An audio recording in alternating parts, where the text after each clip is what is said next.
It's time to wake up and let the weirdness begin. It's the KVJ Show to start your morning.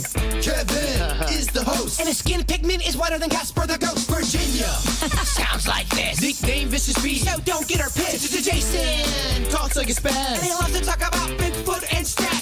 So get ready, here we go. You're listening to 97.9 with the KVJ Show. Yeah, hello and welcome to the KVJ Show. It is chilly Wednesday here in South Florida. It is. It's nippy out there. Yeah, it is. It is. I mean, this might be the last cold that we really kind of feel, but it was in the mid-40s when I last checked. It's a nice change because you know what's right around the corner. Absolutely. That's why I'm not really complaining. I'm just kind of eating it up. But enjoy it. Yeah. Go outside. Take a walk. Yes. Breathe in that nice, cool, crisp air. This is the time to be in Florida. Do you crank up your heat at all when it gets? No. Yeah. In fact, the last cold snap, when it got really, really cold and the iguanas were all dying, Panda put on the heater, and I was like, oh, man. I didn't want the heater. I just wanted to put on my onesie, get some blankets, and snuggle. Right. But it was a little chilly. It was a little chilly. I was wearing a sweater, a hoodie, and my jacket while working this morning, sitting in my house. I was like, why don't you just turn on the heat? I'm like, no, it's just a principle thing. Couldn't do it. And not to mention, too, it's so nasty when you fire it up. Well, the one that turns on the heat is the one that's weak. And so I don't want to turn on the heat because I'm like, oh, I'm tough. I can deal with this. Right. I want to be the tough person that can deal with, ooh, it's 40 outside. Yeah. Does your house smell like it's on fire when you turn on the heater? Yes. Yeah, ours does too, and that's why it kind of alarms me. That's why another reason why I don't turn it on. It's your dead skin cells. Right, exactly. That has accumulated. If I'm smelling that funk, I don't know what that's burning. But you're just smelling yourself. It's like roasting Kev. It's like there's a body in there or something. It's like, what is going on? Yeah, no thanks. Well, Jaybird is doing some medical testing today. He has got his hip replacement surgery coming up on Tuesday, I believe. Oh, I thought it was Monday. Is it Monday? Yeah, I was going to say, I got too confident because I went without a calendar. Yeah, it's the 2nd, so it's Monday. So, so it'll be Monday, and then he has 2 weeks after that. And, to me, really, you're looking at St. Paddy's Day, which is a Tuesday this year. I think that's realistically when we can say that the bird will be back in commission. Now, he'll be out a couple days, I'm sure, with the hip replacement part of it. But we're hoping that he can, if he's up for it, do the show from his house. Yes, I think they're going to try to set up some kind of little camera and microphone situation and pump it into here. Yeah, because it takes about 2 weeks, I guess he needs, where he's going to be just trying to get up and down, and that's going to be about it. I love it. Eating and going to the toilet is going to be his biggest challenges for the day. I want to see everything. Let's get a live cam on this kid. I'm up for it, yeah. I'm not sure he's going to show us, but it'd be great to see. I need the bathroom cam. Yeah, so he's going to be out today doing all that kind of fun stuff. Coming up here in a couple of minutes, you said you had a girlfriend that was in Mexico when all the cartel chaos was erupting, and it was insane. Some of the videos that I saw, there was one guy in Puerto Vallarta that was there vacationing, an American tourist, and he said that a cartel member came up with a gun, pointed at his head, and said, give me your car, basically. And then lights the car on fire. Yeah, he put an incendiary device in it. He threw something in it, and it just lit up. Crazy. And there was a video that I had seen yesterday that we had. It was, and some of the cartel trucks look about the same. They're rugged truck type vehicles, but they're tricked out and they got the lights and everything else that's on them. That seems to be a lot of what the cartel uses. And there was just a regular civilian car and they were ramming it. Just hitting it to one. Yeah, and I don't know that it was because I think they just declared war on regular people. So that's why I don't even think it was a cartel fight. I think it was just some tourist is trying to get around, and here comes this big old burly truck, and it's just ramming them. She was kind of breaking it down for me because I don't really understand how the whole cartel versus the government thing goes. Mm-hmm. But, in that area that you're talking about, Puerto Vallarta, that area, there's a lot of areas that aren't controlled by the cartel. There's a lot of other places, and there's poorer areas too. The cartel owns everything in the area where she was. So she was in Playa del Carmen. Okay. And that she flies in and out of the Cancun airport. And she said over there, the cartel already owns everything. So they're not going to light their own stuff on fire to prove a point. Okay. They want to burn the areas that are poor, that they don't have anything to do with, that they don't own. They're burning stuff that's not theirs. Yeah. So I was like, oh, okay. She's like, they own everything by where I am, so I'm safe. I was like, oh. They're not going to come burn all their own stuff, she said. Yeah. And I was like, that doesn't make sense. It's a crazy concept that the country just to the south of us really is two countries in one. You've got the Mexican government, then you have the cartel state, and they're both ruling this country. It's weird. Yeah, how does that dynamic work? Does the cartel, do they have their own? Obviously, it's not working great. Well, do they have their own rules and laws? If you live in a cartel territory, do they come and collect taxes from you? Great question. Yeah, I'm kind of curious how that all goes down, but it's kind of chaotic. And yeah, here's the audio from that video I was telling you about where the truck was just ramming this regular civilian vehicle. It was pretty insane.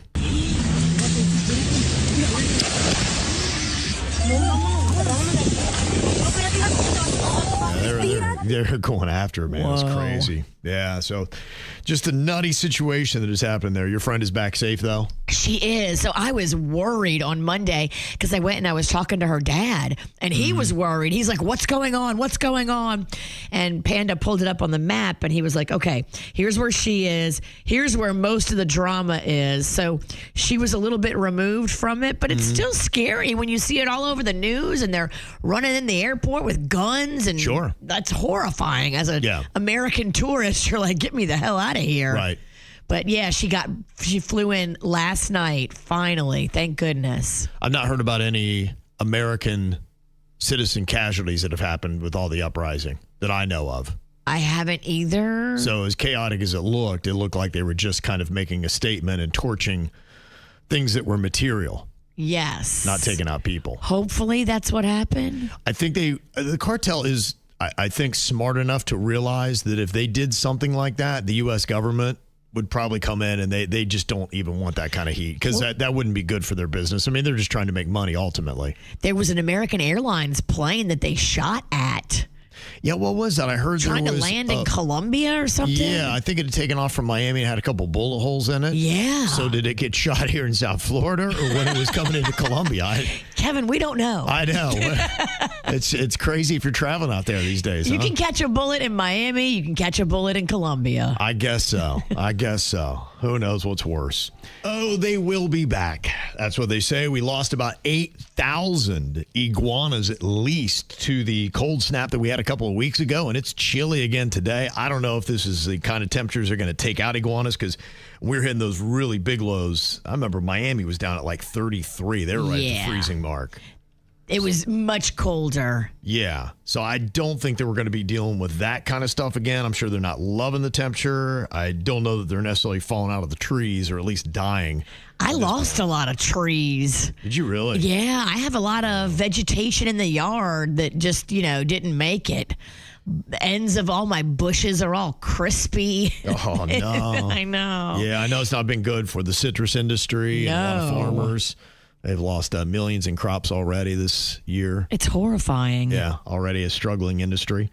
And the iguanas may not be the only reptile that is not liking this cold weather, but this apparently is a newer invasive species, at least in their growth. If you thought the iguana problem was getting bad, step aside for the Nile monitor lizard.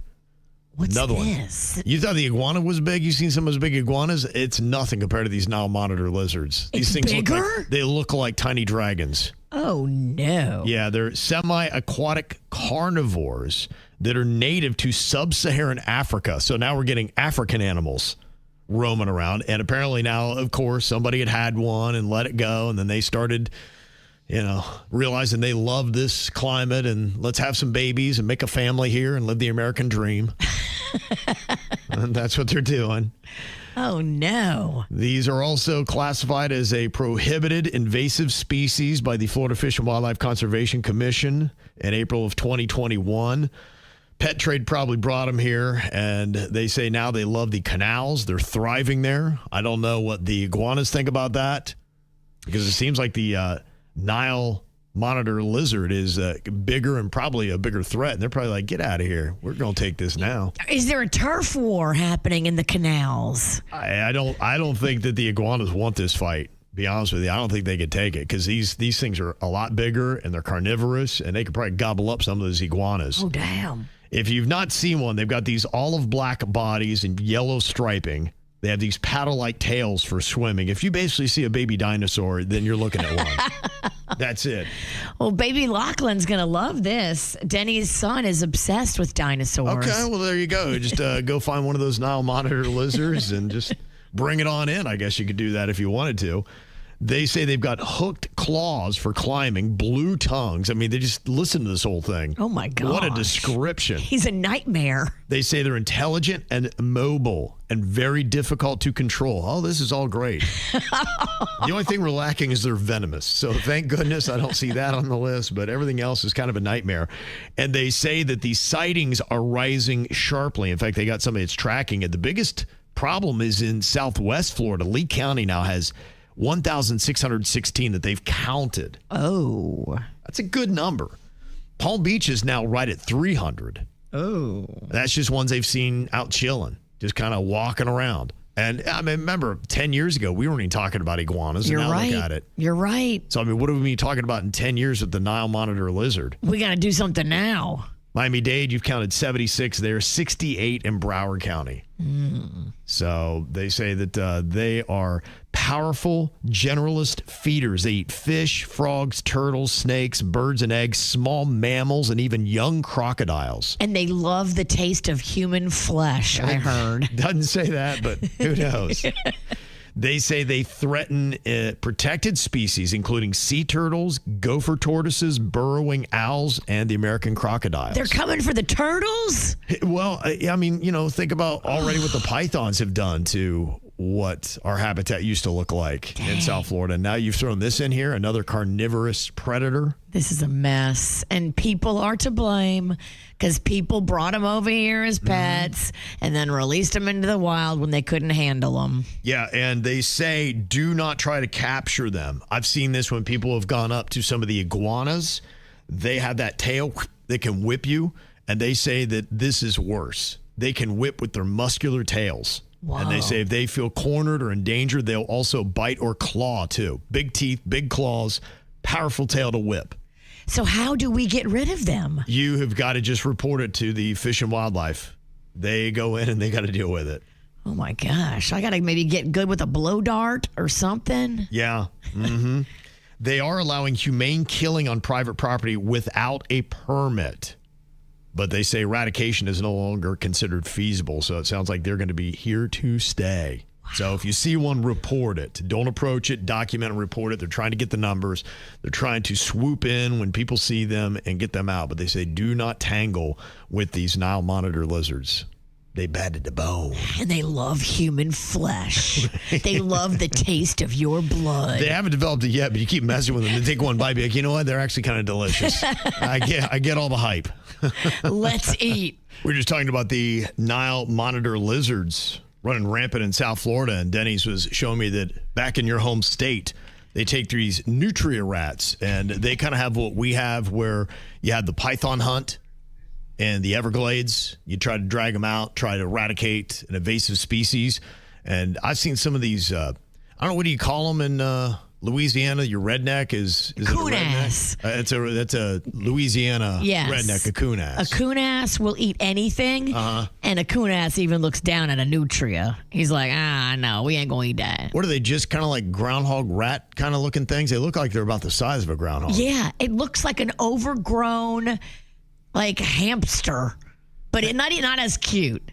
It's got a long rat tail. Yeah, they're kind of gnarly. They're gnarly. They're very gnarly, and they're not eaten very often. And they eat everything in Louisiana. They don't taste good? Is that what it is? I guess. I never had nutria. I mean, they'll eat. In Louisiana, they eat gator. They eat squirrel. They eat everything. They look down on nutria. We don't have those in South Florida that I know of. Thank goodness. But I don't think. I've not seen anything about it. Lucky us. We have killer flesh-eating lizards. We got a lot of that, yeah. A lot of lizards around here. But yeah, thankfully not the nutria yet. But I'm sure it's probably going to, I'll be reporting on it next week. Well, as soon as the nutria hears about how nice it is, yeah, he's going to migrate. What do you mean everybody's going to Florida? He's going to eventually become a snowbird. What do you mean no property taxes? Let's go.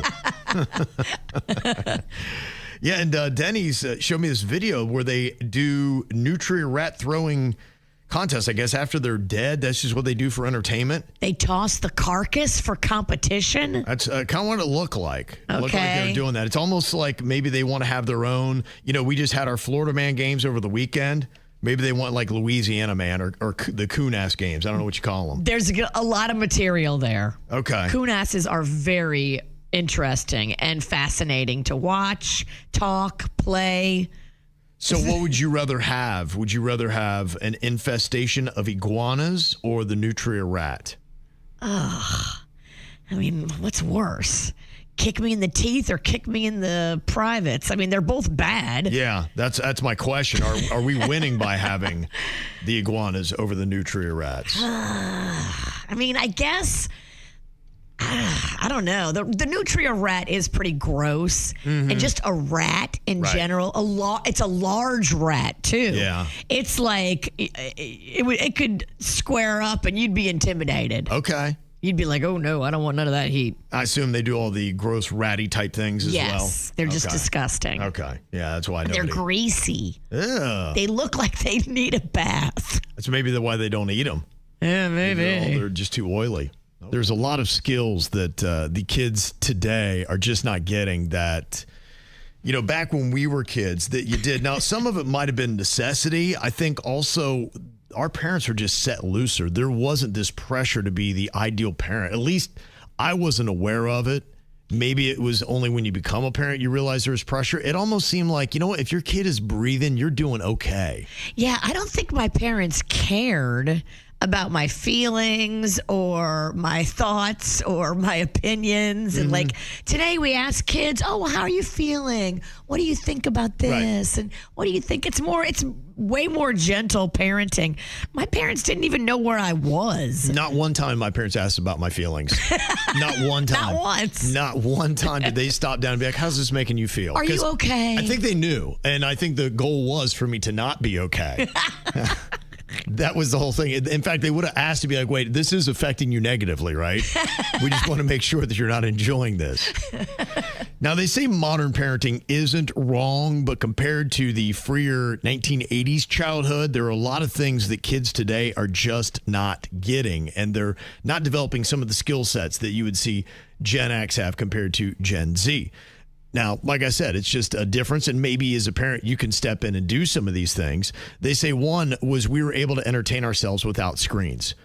You know, boredom meant go outside, be creative, do something. My mom never leapt to my rescue when I was bored. Make something. Yeah, you go figured it out. outside, get a stick, get a rock, play some kind of game with it. Like you improvised to make yourself entertainment. Right, and they're saying just kind of a heads up to parents today.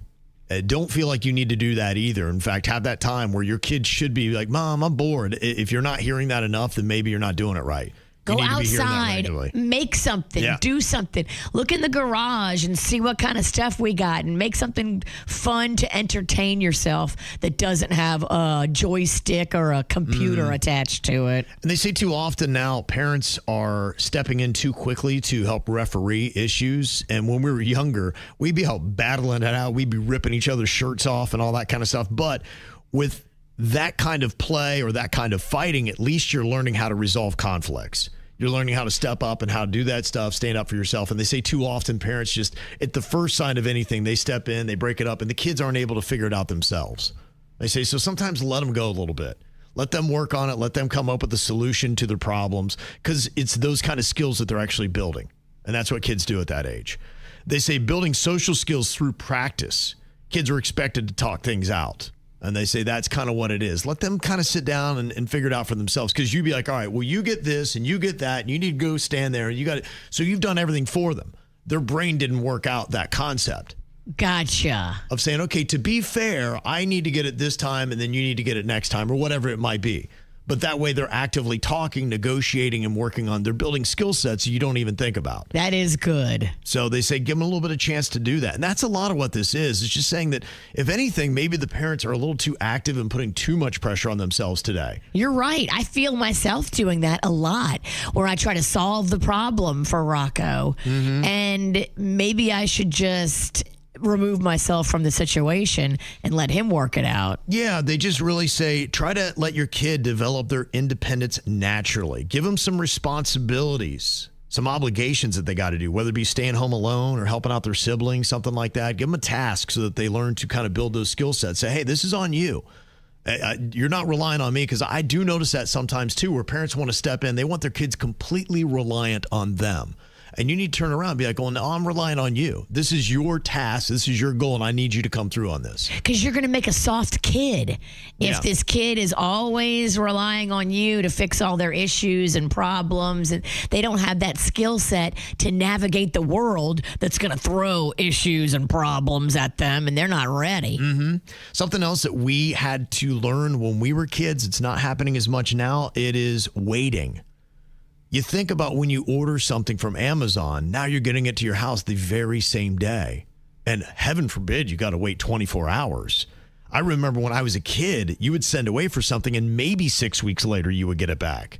And so you were developing the ability to be patient and to wait for things. And now with instant gratification, that doesn't happen. Everything is handed to you immediately. So sometimes think of things that you can do with your kid to say, hey, we're going to save up and eventually you'll buy this. You don't get this today just because impulsively you want it. You'd be like, okay, if you really want it, then we're going to save up. And in 2 months, when you finally reach your goal, then you can have it. And we're not doing that enough with kids. And another thing is teaching them how to manage their own time after school. Back in our generation, they had what was called latchkey kids, where the kids would have the key underneath the mat. They'd have to let themselves in because the parents are starting to work. You would have a lot more of that in American society. And you would have to do your homework on your own. Your mom would come home just in enough time to check it and make sure it was all good, but that was your responsibility. You had to manage your time. Say if you want to watch a little TV, that's good. If you want to get a snack, that's great. Don't eat too much. Don't watch too much TV, and make sure your homework's done by the time my key hits the door. And they don't do that enough today. So like I said, it's easy little things, but those are some of the things that they've noticed that happen with our generation that doesn't happen as much today. Gotcha. And it's a simple adjustment that you can make. And these are definite skills that you want your kids to be building up. I think with my son, I struggle because he doesn't want to work with other kids. Yeah. He doesn't want to have like all these kid relationships. If one kid in the neighborhood like talks to him sideways one time, he's like, done with that kid. Yeah. And he would rather go hang out with grown-ups. And I'm like, I don't know if this is good. Yeah. You got to figure out how to work through conflict with other kids. Absolutely. Yeah, he does. And it's one thing when you see them peel away and they come home and then you can talk to them about it, maybe give them some guidance on how to deal with it in the future. He won't talk to me anymore. Oh, really? He shut you out, huh? He won't talk to me. He's like, I'm not going to tell her because she's going to do something crazy.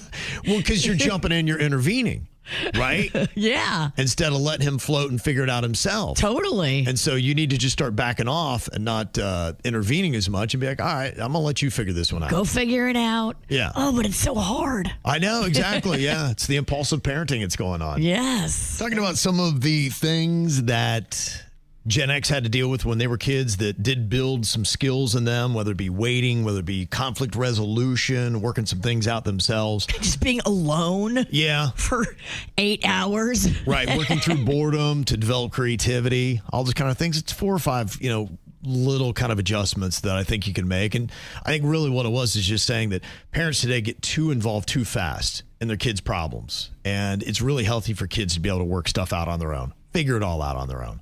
I can remember being like 8, jumping on my bike with a pocket full of change and going and navigating the roadways, going to a store, navigating the purchase of candy or snowballs or whatever sugary treat that I was going to go reward myself with. And I can't imagine sending Rocco 2 years ago on his bike out into the world to go navigate 7-Eleven or where. I'm like, wow.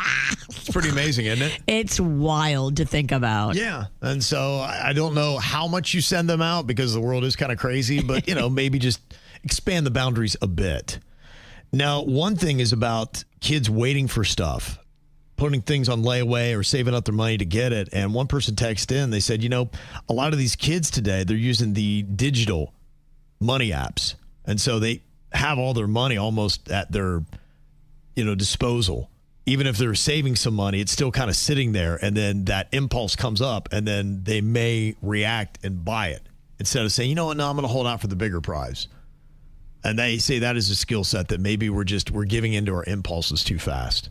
Yeah, it's a good thought. Yeah, it is. But, the way kids pay today, I don't know what you're going to do, And that is the other thing, too, the effect that technology has had on kids today. I mean, you can't replicate that. So really to compare the two generations with that huge disruptor, it's not even fair. No, it's not. No. If I wanted to buy something, I had to go find change in the sofa. I had to go look under like a car seat and try to find like a nickel and then do that 10 times and then go get a candy bar. Right, yeah. Like it was a struggle. Yeah. So parents are having to deal with the technology issues that are out there. Teachers are having to deal with it. And they just talked to a bunch of teens. And 60% of them say that students at their school are using AI chatbots to cheat at least somewhat often. Wow. 60%. So a majority of kids are using AI now to cheat. Many said that they use like ChatGPT mainly for research help or understanding topics, not to fully generate assignments, but it is happening. I'm just wondering what teachers are doing, trying to step in to curb the cheating that is happening. Well, can't the teacher also use AI and ChatGPT to, hey, scan this paper and let me know if it's ChatGPT or not? Yes, but what they said, the programs are out there now that rerun it. It rewrites it and it uses words that ChatGPT wouldn't, and it takes out some of the codes. So they've got a code that goes against the code. It's too much code. They said kids are already using that. You just broke my brain. I know, yeah. So good luck. I guess it's not as easy to just run it through a program and know exactly. If you've got a kid that's a techie, then they're already ahead of you. And it's coming back being, no, all their work is legit. I don't know how it's going on. And it's meanwhile not legit. Dang. Yeah. Educators, they say, are worrying that easy AI access could undermine learning and academic integrity. You think? So what about the adults? And I thought this was rather interesting because AI was supposed to make our jobs a lot easier. Instead of just made them busier. 31% of people say that their workload has increased since AI was introduced at their company. Some saying that they're now expected to do 2 or 4 times as much work as they were doing before. Wow. Isn't that crazy? And you're not getting 2 or 4 times as much salary.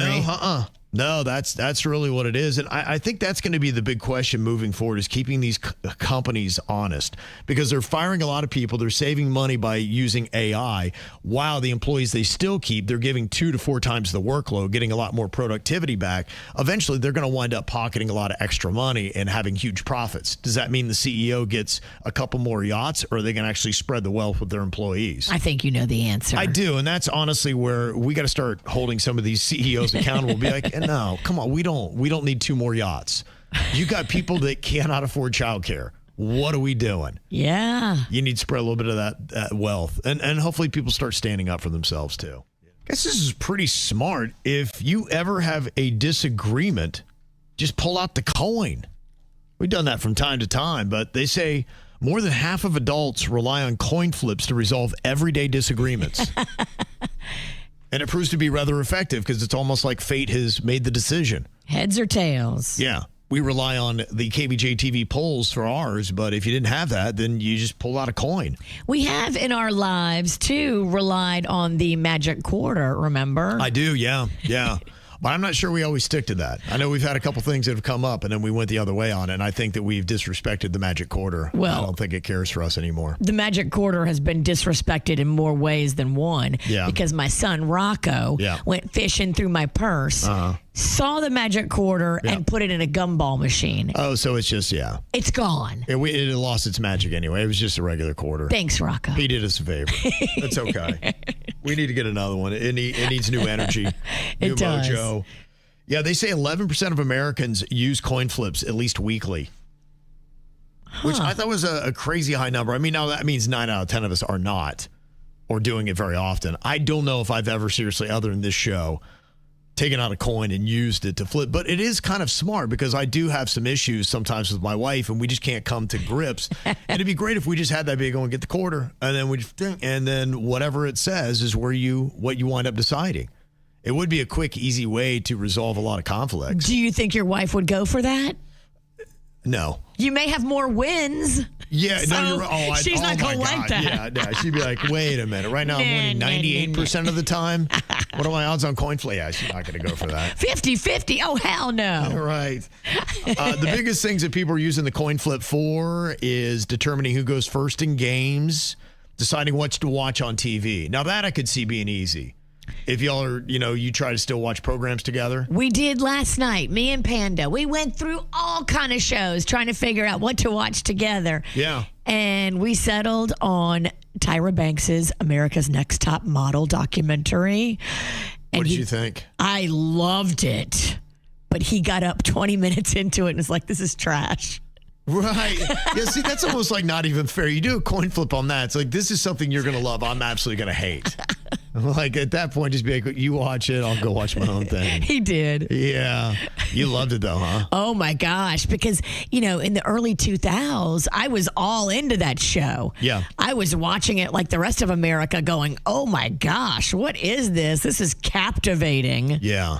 But, now with our eyes that we have that are more evolved and compassionate and understanding, we're like, oh, we really did these girls dirty. Does she look like the villain, Tyra Banks? That seems to be the one headline that yes seeing. And no. Okay. So there was a team that was responsible, and some of the more egregious stuff, she's putting it on this Ken Mall producer guy, and he did take ownership of, we shouldn't have done that for a couple things. Okay.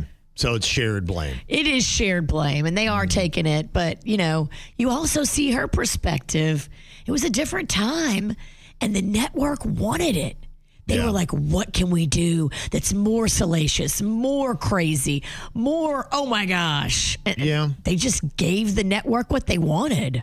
I think they still, to some extent, do that a little bit. Now, they probably have more guardrails on how crazy they let it go. But, I mean, that's still it. The producers are doing that. I think it was Bethany Frankel was just talking about how they typically do it. And what they'll do is they'll say, hey, you and her need to talk about this. Right. The producers will lead you into it. Right. She's like, I don't even care, really. But they're like, no, we want you to kind of have this opinion and be strong on it. And then let's see where it goes. We want you to fight about this. And, a lot of those fights, too, when they're happening in real time, you can tell they're contrived. Mm-hmm. You can tell it's drama that the producers are creating to make something happen. Steph said Tyra took ownership of little to nothing and used it to soft launch a new season of Top Model. Seems about right. I haven't got to the end yet, so I don't know how she wraps it all up. Well, on the coin flip stuff, a lot of things that the couples are using it for is who's going to do chores. Anything from washing dishes to taking out the trash, those kind of things. And Chicago Lulu, she said, my husband and I, we play rock, paper, scissors. Oh. And that works as well. If you don't have a coin on you, it is kind of a good, easy way to deal with some of these little things that could become a fight. Here's a tip. Throw rock. They say throw rock the most and you'll win. Yeah. There's a strategy. Throw rock the most and you'll win the most. Don't tell your husband, girls. Okay. They say when it comes to the coin flip, heads more popular than tails. In fact, 44% go for heads. Only 19% choose tails. Interesting. Yeah. What about tails never fails? I think it's a lie. There's a lot of rhyming lies that are out there, and tails never fails. I love a rhyme, so I fall for all of them. It's the KVJ Dirt of the Day. It's the KVJ Dirt of the Day. Virginia, take it away, because we need that Dirt of the Day. This Dirt of the Day is brought to you by my favorite closet people, closetsbydesign.com. Well, the internet is calling for Selena Gomez to divorce her new husband, Benny Blanco. And I don't know how you feel about this, Kevin, but they are disgusted online. Yeah, I've seen that they are disgusted. I do get it, but Yeah, there are a lot of people that should be divorcing their husbands. Selena Gomez is not one of them. She is with a very solid dude who loves her very much, and that's what's important. But yeah, his dogs are nasty. So what he did that was so egregious, he had the nerve to lounge barefoot on a couch with very dirty feet. Now, I guess in the past, he has admitted that he doesn't like to shower daily. Yeah. This is only fueling the internet chatter about, oh, he's disgusting. Divorce him now. Right. Well, that and also, too, on the same podcast, he let out a little bit of a toot. Oh. What's the rules for gas? Do whatever you want. See if you guys can pick this up. I like that. That was just a little. It was a little squeak. So that's how he got Selena Gomez. Wow. Yeah. He farted on a podcast? Yes, he did. That was him right there. It's almost like he's just got that swagger now of being like, I know I'm not like model hot, but look, I got Selena Gomez. I got dirty feet. Yeah, I fart. You know what? What He's else are you throwing gonna do? it in your face. He is. He's got that. And honestly, there's power in that. Rich guy swagger. He's got a swagger. I love he's that comfortable. Here's what I am. Yeah. She loves it. Confident. She loves this. Yeah. She loves my dirty ass feet. She loves my farts. Girl loves me. Ain't nothing you can do about it. That is great. The messy split between Billy Ray Cyrus and his ex-wife. Now, they were together for a while, Kevin. They were together for 7 months. 7 months. 7 months. Right. That Fire Rose and Billy Ray Cyrus were together. But apparently, she's saying that, oh my gosh, Billy Ray is awful. He was awful to me. He's narcissistic. He cut me off and isolated me from all of my loved ones in my family. And her family heard that. And they're like, here we are over here, Fire Rose's parents. We would like to go on the record and say that, no, that's not true. We were estranged from our daughter for years before she met Billy Ray. She estranged herself from us because she was battling addiction and struggles and has caused our family enormous pain. So her parents are taking Billy Ray's side in the divorce between Fire Rose and Billy Ray. That tells you everything you need to know about Fire Rose. Yeah, and honestly, I'll say with Billy Ray, too, we were questioning how good he was doing in that era. And honestly, now he's with what's her name from Austin Powers, the British, and he seems like he's fine, and he looks... Just when you were looking at him in the Fire Rose era, you're like, he might be on something. Elizabeth Hurley. And now he's with Elizabeth Hurley. He looks he's still got healthier. A look. Yeah, right. Yeah, it looks like it's a more, Fire Rose is what we call a grifter, Kevin. Okay. She's a grifter who got in front of Billy Ray and manipulated him and made him think he was in love. And they got married. And then after a few months, crazy people can only keep their crazy tucked in for so long. Yeah. Eventually, they will flame out. They will do crazy stuff, and then you will see them for who they are. And I think that's exactly what happened with Fire Rose. I mean, the name right there should have told you. Fire Rose. Yeah, problems. Got nothing but problems. And finally here, Savannah Guthrie and her family have changed the plan and put out a new video yesterday. They are now offering $1 million reward for the return of their mother.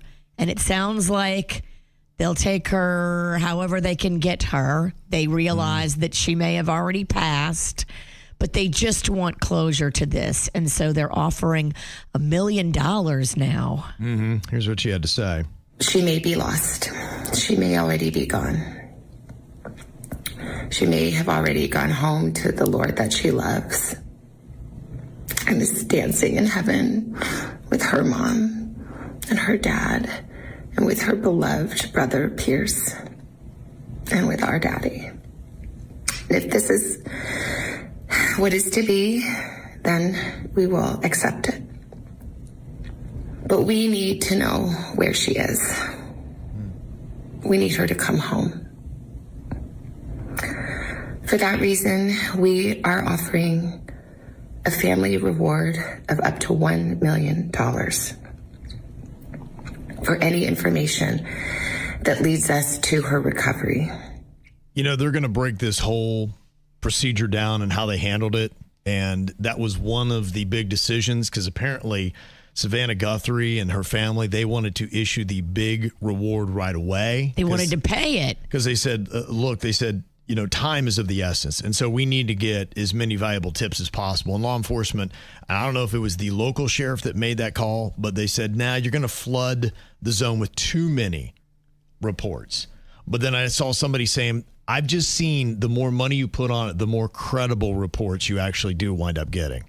So because somebody's like, I legitimately can get that money, and I wouldn't talk unless it was a certain level, because I really do have valuable information. And they're saying maybe they might look back and realize they whiffed on that. They should have had this $1 million reward for any information leading to her return quicker, rather than waiting, we're 24, 25 days, whatever it is. Yeah. Almost like a month into it. I heard somebody break it down, and they were saying that basically if the person that has the information is scared, you've got to give them enough money to where they can disappear and go away, and not fear retribution by whoever the kidnapper is. Mm-hmm. You can't just give them $50,000. Right. You got to give them a sum where they can go and feel safe enough to start a new life, where no one's going to be able to find them, and that ain't $50,000. Right. So, yeah. That's kind of where they're saying that you might have gotten the more legitimate tips early on that could have been more beneficial. So I don't know the answer. I've just heard it debated, but that's what they're going to do. No matter what happens in this case, they'll be breaking down how the police handled their job and say, what can we learn from this, and did they do everything right? Well, because it's going on so long. Yeah. We didn't do something right. What did we blow? Sure. Yeah. And that's what's going on in your dirt. There's a little bit of a debate here on when you give your kids some autonomy. In fact, we were just talking about this, and already some parents had just fired off this email. Maybe the conversation we had earlier inspired them. When does your kid get their way? That is their question. And we'll use this for KVJ Court here because they're looking for a verdict. It says in the email, my husband is artistic and is painting a zoo mural on our 4-year-old son's bedroom wall. When my husband got to the last color in the rainbow that he was painting, the color violet, he asked my son if he wanted to paint it himself to get him involved. The kid's 4. My son was excited, so my husband went through the effort to put tape on the boundary so my son didn't have to worry about staying inside the lines. Oh, I love that. Yeah, kind of a cool little thing. That way the kid gets to have input on his bedroom and all that stuff.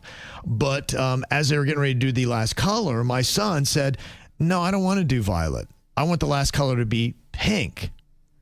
Well, my husband told him, well, there's no pink in a rainbow. The color has to be violet. Like, that's not negotiable. The question was, do you want to paint the violet or not? Wasn't, do you want to have the color be pink? So that made my 4-year-old son start crying and left the room. So I overheard this. I came in. I'm like, just let him use the color pink. I mean, you're going to make him feel empowered and like he got to be a creative part of painting his room. But my husband said, I'm not seeing that. Here's why. He said that by doing that, you are building a wall of entitlement, brick by brick. He doesn't think it's right to bend reality to a kid's whims. Sorry, there's no pink in the rainbow. You saying that there is doesn't make it so. He reminded me that pink was not there, and so that wasn't even an option. He gave the kid an option to do it or not to do it, not to change the color. He also asked if we should then allow our son to believe that the sky is green just so he feels empowered. So what I'm thinking is a simple gesture is something he says is neglectful parenting, where bad micro decisions lead up to a bigger problem as your child grows. So then how do you decide when is a good time to let the kid get their way? And that's what we were talking about earlier, the difference between 80s kids and now, was a lot of it we did have to figure out our own way, and we had to make things happen, but we had guidelines. And so he's just saying, look, I see kids today that whatever they say, the parents are like, oh, yeah, because you said so, and it's your reality. Now the kid is controlling your own crazy reality because you're allowing things to happen. He said, sorry, pink is not in the rainbow. Just because you say it is doesn't make it so. And so he thinks that you're laying bad precedent. He said, look, it may not be a big deal right now, but you're making this micro decision. You're going to do it again later. And brick by brick, it's slowly embedding in him that he gets to change his own reality and he gets to choose based on these whims. So I guess the question is, do you give in to the kid? You let him have the pink, or are you doing the right thing as a parent by standing up and saying, no, dude, pink is not in the rainbow. The option was, do you want to paint it or not? Not that you change the color. Or the third option, which is divorce this husband. He sounds like a psychopath. Okay, you think he's that unhinged. Why would you care what color your son's rainbow is on the wall? Rainbows can be any color. I'm here to tell you, you can put pink in it. You can put any color you want in it, even though traditionally it's red, orange, yellow, blue, green, purple. Right. You can put any color you want in the rainbow, and it doesn't matter. It's not that big of a deal. It's his wall in his bedroom, so I'm all about letting him be creative there. And I think what he's just saying is that this is another one of those things where we see kids and whatever they say and the parents bend over backwards, be like, no, you're right. That this is just a sign of that look, we got to have some standards here and you're not teaching them the right things. You put your foot down when your son wants to drive the family minivan to McDonald's. That's when you say, no, you're not doing it. Right. Paint color on a wall of a rainbow, the final color, who cares? Let him do pink. Your husband's wound a little too tight. Okay. Well, that is the ultimate question here because she thinks the same thing. She says, I think you're just making a big deal out of this. And he says, I don't think you're taking it seriously enough. And I think he's kind of calling her out because he's like, I see you do this repeatedly, and I'm afraid that you're building entitlement in him so that he is being able to call the shots and bend reality to his own whims. You can't just come with a blanket statement like, I see you doing this repeatedly. No, give me examples, and we'll go on a case-by-case basis of all these infractions that you've built up in your head that I am accumulating. Let's go. Yeah, I would imagine they're all micro infractions, kind of this level, where the kid changes one of the colors of the rainbow because he wants pink instead of the correct color, which is violet. But there's no correct color. Rainbows are open to interpretation by anybody. Well, that's where I think he's now worried because you're saying that the colors of rainbows are open to interpretation when I believe it's kind of proven what is the colors of the rainbow. Yeah. And here we are now. We're saying, no, pink is in the rainbow. And you're like, you're crazy. It's not. And then now your own reality is that there are pink rainbows. Anybody can make their own rainbow. Okay. You can make whatever colors you want in your rainbow. It's his wall in his bedroom. Right. And that's part of it too, saying, yeah, but it's in my house. Ugh, I don't know. I say divorce this dad. Cut your losses. Okay. All right. You think he's set a little bit too tight. Yes. It's a 60-40 issue right now. 60% of people say that, you should let the kid paint the rainbow pink. 40% are saying, I kind of get what the dad is saying, and you're right. It's just all these little micro decisions that you're making that is kind of caving and letting the kid choose his own reality. Pick your battles. You're going to have plenty of battles with this kid. Trust me. This is not one of them. Okay. Well, if you were looking for a definitive answer, you don't have definitive, but you do have a 60-40 advantage. All right. We'll take it. Okay. There's a lot of crazy dads out there voting, I guess. Maybe. I don't know. Maybe they just see what it is. And you're right. I think a lot of people see a little bit of what the dad is saying because you have seen the extreme examples where it's built up and people are calling insane things like being, no, that's not reality. You're making your own reality. Who allowed you to do that? And this dad's saying, not in my house. I'm going to say what reality is. Here are the colors of the rainbow. We're not putting pink in there. Clearly defined. Everything. Yeah. Like, if you're fighting about this, good luck when he becomes a teenager. This dad is going to struggle because this is nothing. This is so a two. Or maybe he'll feel like he has a kid that doesn't try to bend because he didn't let the kid have his way and had him on a tight leash early on. So the kid's like, I'm not going to even stray down that path because my dad's laid out clear-cut boundaries for me. Call me when he's 18 and tell me how it's going. Okay. The more you talk, the numbers are dropping, Virginia. Your support is Now down to 56%. Yeah, I'm going to stand by it. Pick your battles because there's going to be plenty of battles that really do matter. Now, it's kind of interesting because all these people are fighting over it, which is absolutely crazy. But, yeah, people really took this seriously. Now, 56% of people sided with you, Virginia, and said, just let the kid paint it pink. But, 44% of people really kind of had their heels dug in. And one comment said, the 40% of us are all dads, and the 60% are the women who want to be wrong with Virginia. Okay. That may be true. Okay, yeah. One person said if it's supposed to be a realistic rainbow, it should be the correct colors. But then for that rebuttal, I heard if the dad is artistic, you should understand that a lot of times being artistic is being creative and, bending some of those kind of things. And you say, look, you're not changing reality just so you understand the last color is violet. But if you want to make it pink and it's your room, there's no reason why we can't. Other people were trying to justify, well, there is kind of pink in a rainbow if you look at the spectrum the right way. Other people were very upset. They said Virginia's offered terrible takes before, but this is one of her worst. The fact she's proposing a divorce probably makes it the worst. This person is so upset at you. The father is 100% right, and Virginia should never give parenting or relationship advice ever again. I call for a ban. Whatever. I'm nailing it over here.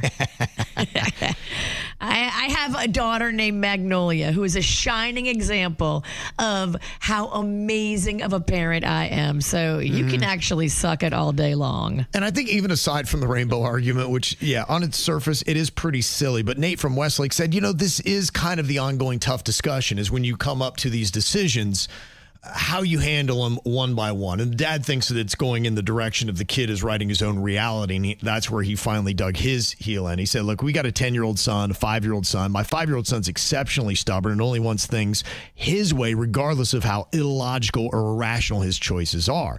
Now, sometimes we get into it and sometimes we hold fast. But the problem is once you make a decision, you got to stand by your decision, whether you agree with it as the parent or not. And so I think he would say, in that course, the dad made the decision. The mom should be able to say, I don't think that was the right decision, but I got your back, I think is what he's saying.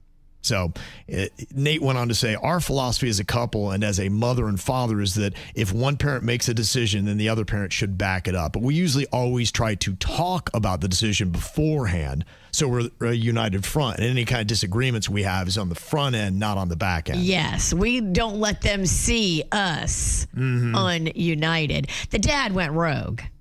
He did. Yeah, he did. So he needs to reel it in, and all the dads defending him, they need to reel it in too. And we just talked about this. Why don't you just flip a coin? I see why you do it now. When you have these kind of decisions, just pull out a coin, be like, yeah, we'll leave it up to the coin. Let it decide. Then this way you resolve a fight, and you're not really letting the kid be entitled. He's just realizing, okay, you're stretching the boundaries by you getting to choose everything in reality. We'll flip a coin on it. Let fate decide. Yeah, because it doesn't matter. Yeah. It's not real. Who cares? Well, the dad thinks it's all about the kid's character, laying that foundation. Very crooked here. Very, very crooked in the state of Florida. We are leading the nation in this type of scam, fraud, and identity theft reports. Number one. Yay. We're the best. I'm not surprised. Now, the crazy thing is we're actually third for being the most deceitful state in America. How do you measure that? They go on different types of fraud and deceit and all those kind of things. And so we do really well with the scammy type stuff. But Nevada and even Rhode Island beats us for other type of deceitful things. Yeah. Rhode got their own Island. thing. So tiny, so bad. I know. So naughty. I thought it was very surprising as well. I don't know what's going on with Rhode Island. That was a random. What are y'all doing up there? Nevada, I get. Yes, Nevada, I get. Vegas. Yeah. And Florida at number 3. They say Floridians lost over $92.5 million also to romance scams in 1 year. Wow. That is our other big type of scam. Fraud, identity, and then romance. And you think about that, and we got a lot of old people kind of looking for love. And how many times have we heard where they think they got a young, hot boyfriend, and it's actually just somebody that is leading them along and emptying out their bank account and their retirement savings? It's a thing. And it's so sad because It's so sad. They're left scammed and have no money for retirement, and then they're going back to work at 90. It's crazy because I'm watching it with my own mom. Like they lose their ability to spot a scam. They don't see what we see as scammy. They just believe everything in front of them, and they're like, "Oh, here's my money. Right. Of course, I want to help you come over here to this country from England. You're so good looking." Yeah. Meanwhile, you're talking to somebody who's not in England, and that's not their picture. Yeah. And your mom just sent them 20 grand. It's weird. It's so weird. It is weird. I can't understand it because my mom 20 years ago never would have fallen for something like this. Yeah, my dad got into that world as well, and just giving out money he shouldn't. And before he was, he was generous, but he wasn't just going to be giving it out to the stuff he gave it out to. He wasn't a sucker. Yeah, right. It's So, weird. It is. It's crazy to see. Well, unfortunately, in Florida, there's a lot of things that are scammy. Now, I think this is maybe a micro scam, but look, it makes a lot of people upset. Kind of these hidden fees that happen when you get food, carry out especially. And there's one that's going viral today in Tampa. This carry out customer is putting this Tampa restaurant on blast for their unannounced $3 packaging fee that was added to the total. So they knew how much the food was that they got, and they're picking it up themselves. And then when they look at the bill, they're like, okay, wait a minute, where's this extra $3 from? And when they asked the guy at the assistant manager, I think it was, he said, yeah, that's just something that we have. And then he got really upset pretty quick on the person who had the camera out. They had their phone and they were recording it to document it. Right. He got a little bit squirrely. He's like, you got to get out of here. Here's a bit of the audio. And you don't tell anybody when they're placing an order that there's a packaging fee that you expect them to pay it. Okay. I'm going to ask you to leave the restaurant now. Is that what you're asking? I'm going to have you trespass. Well, who's the general manager? I'm the assistant general manager. You are? Okay. Do you have a card? No, but I'm going to have you... So here he is, guys. So this is J. Alexander's in Tampa. So they're charging a packaging fee. The packaging fee. I'll see you later. Wow. I mean, he calls the restaurant out by name there on the video. I mean, it is shady. I looked at my bill one time and there was a same thing, $3 security charge, a security fee. And I looked down around the restaurant. I'm like, I don't see a bouncer. I don't see a security. I don't see a Paul Blart. Like, what? $3 security fee. What's secure? Who's securing it? These are all the little things that they did with the pandemic that threw everything off. They tried to up some fees. You've also got the big debates about tipping and saying the restaurants need to pay more. And so some of the restaurants are trying to do that, but they're taking the money from you one way or the other. If you said, oh, okay, maybe I'm not going to have to tip as much. Now you're getting these kind of hidden packaging fees. And is that fair to have a packaging fee? Because it does take a little bit of time to put your food in a bag. See, but $3 for that, especially in their point was this is unannounced. Right. You need to say somewhere that there will always be a $3 packaging fee, so add that to any takeout order that you get. Exactly. Put up a sign. A lot of places are doing it now with the credit card fees. Hey, if you use your credit card, there's going to be a 3.5% fee added to your tab because they charge us, so we got to charge you. Like, if you put it up prominently and you let people know, they won't be surprised and they won't be angry. You just be like, look, it's on the sign. It's right there. I'm so sorry, but we're getting hit with our fees and we can't stay in business if we don't figure out a way to make money. So I'm trying to figure out why the restaurant would do this. Now, haven't we talked that if you do get carryout, the fact that somebody is packaging it for you and bundling it up, that should be, what, a 10% tip? Isn't that what we said on the total food bill? I usually do 10%, but some people don't do anything at all. Right. So that's what I'm saying. If you have employees and you think it is courtesy and standard that you should leave 10% even on a carryout order, and no one is, putting in the $3 service fee is almost like when a restaurant puts in the mandatory gratuity. Have you seen that? Yes. That's in a sense what this is, but they should properly disclose that. They should. They got to put up a little sign. So is it unfair if they disclose the $3 and then you choose, be like, I'm not going to pay $3 for carryout for a packaging fee? Because right now I asked, is the $3 packaging fee fair? 91% of people say it is not. It is not because of the way they're doing it. There's no sign. They're not telling the guy on the phone when he placed the order, hey, just to let you know.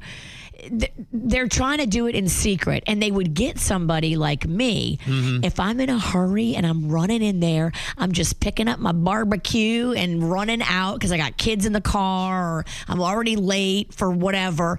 They would get me because I'm not going to sit there and itemize, look at each line. They're getting a lot of people. I mean, they finally got somebody noticed it, made a video, called them out, and now Jay Alexander's in Tampa is getting blasted for that packaging fee that they have, and it's something they're going to have to address. And if anything, if they're going to keep it, that they should have it front and center. When you do order, it should be obvious. Be like, this is your choice, but we're not going to, you don't expect to give us 10% tip. That's not necessary, but there is going to be $3 on that. But it seems like a lot of people really don't love it. We don't like shady. We don't like surprise. And we don't like feeling like we're being taken advantage of. You're always going to piss people off when you do shady things and you don't disclose how you're separating them from their money. Now, Brittany says the packaging fees cover to-go container costs, styrofoam, plastic cups, all that kind of stuff. That's her take on it. But this, again, is the stuff where they don't want to make the food item look expensive, so they try slippery little things like this, and you feel like you're being deceived in your purchase. And that's where I think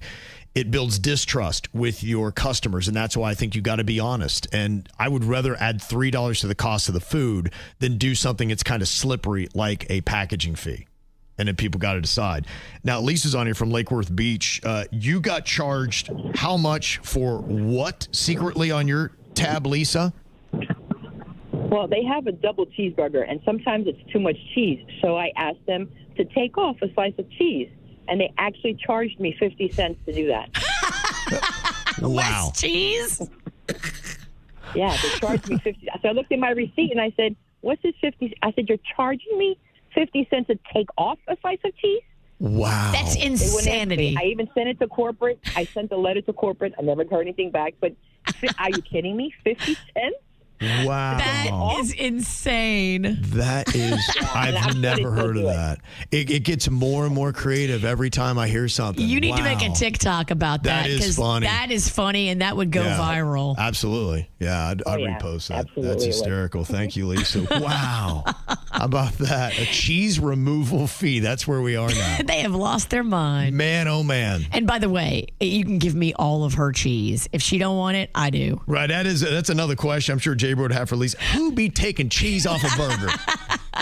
Oh my gosh, I want more cheese, but they're always giving me lip. Yeah. Extra cheese, like I'm asking for an organ. No, I just want an extra piece of cheese. Yep. Okay, we got a lot of fiery, random, strong opinions here today, including one that just came in.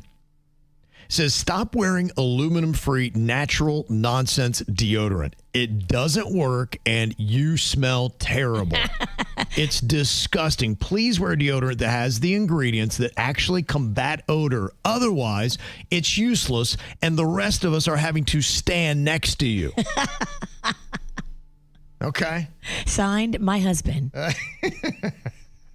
You're still doing the natural stuff, right? Oh, yes. Okay. And how do you feel like it's working for you? Because I know sometimes you've talked about smelling like an onion. Well, I can't smell me, so I think it's working great. Okay, great. Then You what's got to the check problem? in with my husband and ask him how it's going. There have been times when he will walk in the room and he will just be like, babe, no. And he will hand me his Old Spice. Really? And That he will does happen. say, you're not getting it done with that BS hippie deodorant with no chemicals in it. He's like, you need chemicals. Are you going to allow a man to come up to you and basically say you stank and then give you the solution and you're going to abide by it? Look, he's doing me a favor because based on what I eat, Yeah. it does make a big difference. Okay. And there are times when maybe, say, you're in New Orleans and you just ate your weight in crawfish and garlic. That there's You get a bit gamey. There's a different odoriferous scent coming off of you. And it's a little humid and smelly in that city anyway at times. Yeah. It's a lot of our diet. Yeah, It's right. a lot of diet. We will own that. Okay. But you understand where they're coming from on that? I do. Do you think America should start switching back to effective deodorant? No, I think everybody should be able to make a choice about the chemicals they want to put on their skin. Well, then what's the point of even using this kind of deodorant that is not effective? Why do we even do that? I think it's only effective to a certain point. And then there are just things like Works for a good 10, 15 minutes. crawfish and garlic. It just powers through. It can't fight that. Okay. Monica's got a random strong opinion. She said the human race would cease to exist if men were the ones who had to give birth. Oh, my gosh. You guys would whine. Yeah. And it would just be, oh, my gosh. Right. Thank goodness we're the ones that push these babies out. Yeah, I don't think men are just built for it. They're I really not. don't. Yeah. They're not. I agree. It's amazing what the ladies do. I'm right there with you, sister. I believe you. Michael, this might be pointed at somebody in the studio. Says anybody who lives in an HOA should not be able to complain about them. It's not like they surprised you. You chose to live there knowing they had an HOA. I don't know who he's talking to. That's not really true in every circumstance. Oh, okay. Because, in my case specifically, I moved into an HOA neighborhood and I went into the office. Okay. The office that the girl that runs the business side of the HOA was sitting in. Mm-hmm. And that is the hooker that encouraged me to pursue putting in a pool in my backyard. Okay. So she was the first face, the representative of the community, I believed. So you're saying that as a representation of the HOA, they sent you down a path, and that's the only problem you have with your HOA is the fact they didn't allow that pool. No, I mean, I also don't like the fact that they're just old and the patriarchy is just so alive with these 90-year-old men. Okay. Would you still move into that same neighborhood knowing they have an HOA and how difficult they are? Or would you change where you live now? I think I would still live there because I moved there with a purpose, and that purpose doesn't change. So do you think you still have a right to bitch even though you go into a neighborhood that has an HOA and you don't like what they're doing? I think I do. It's called progress, and I'm going to drag these old men kicking and screaming because eventually they do realize they were wrong, and they have. They have changed the way they look at things. They used to think it was so important that everybody in our community have this white roof. So when I replaced my roof, I had to replace it with a white roof. Yeah. And do you know how hard it is to keep a white roof clean in South Florida? Yeah. The land of mold. Yeah. It's next to impossible. So it's a very big expense cleaning this damn thing every year. You know what? These old men just decided in my HOA in the past 12 months, oh, okay, we see we were wrong. You can have whatever color roof you want. So now everybody is allowed to have whatever roof color they want, like it should have been from the beginning, because the roof color doesn't matter. You're focusing on stupid small things because you're old and you're dumb. But now you realize, oh, I was wrong. And so now you can have whatever color roof you want. And I paid top dollar for this white roof 5 years ago, 10 years ago, whenever we put it on. And you said now they're using drones to clean the roofs? Yeah, now you can get a drone to clean your roof. So you remember the last time I had to have my roof cleaned, right. I got up there yourself, personally and almost fell off. But now you can hire a guy with a drone to go up there and they will clean your roof with a drone. That's pretty crazy. That is amazing. It's safe. It's innovative. It's awesome. I'm so happy that technology is going this way. So there's not one woman on your HOA? The woman that I like the most is... So there is a woman on your HOA because you just keep blaming the men. It's only the men that are the problem? Men are the problem. It's all the men. All the women are angels. They're cool as hell. 100%. Really? Okay. Yeah. The two women, shout out Amy, shout out Rebecca. They're cool. Okay. Of course. They're cool. It's just all the men. The men are the ones that are the problem. Okay. All right. Well, there you go. Well, eventually you'll wear them down, right, Virginia? They're old men. They just... That's what I just put in the mom's thread the other day. Strategy, yeah. I was like, look, they're going to die before us, and then we can take control. And then... That's the ladies' we plan, can have happiness. We just wear down all men? We have to wait for them to die. To bend them to our will? Okay. I see what you ladies are doing. What do you think about this random strong opinion? It says the BLT is BS and an incomplete sandwich because bacon is a complimentary meat and not the star of the show. Oh my gosh, bacon is the star of the BLT. They're saying it's just an incomplete meat. It's not like having a burger. And that's why they say it is bunk. I totally disagree. Okay. All right. I will fight for bacon. Well, that's hey, it's just their random strong opinion. And what do you think about Becky? She said a person's medical debt should be wiped out the second they die. Yeah, I agree. I do like that, but then would anyone ever pay a medical bill, or they just, keep kicking the can down the road until they kick it? And then I don't know what happened to the medical industry if they never got any bills, because I don't know if I would ever pay them if they just wiped them out. Well, I mean, obviously, mission unsuccessful. If your one job was to keep me alive and you weren't able to complete the mission. He's got to keep him alive to pay. Yeah, that's an interesting opinion. That would be nice. It's the KVJ Dirt of the Day. It's the KVJ Dirt of the Day. Virginia, take it away, because you know we need that Dirt of the Day. This Dirt of the Day is brought to you by my favorite closet people, closetsbydesign.com. Well, I heard the story and I was like, oh my gosh, that's not good.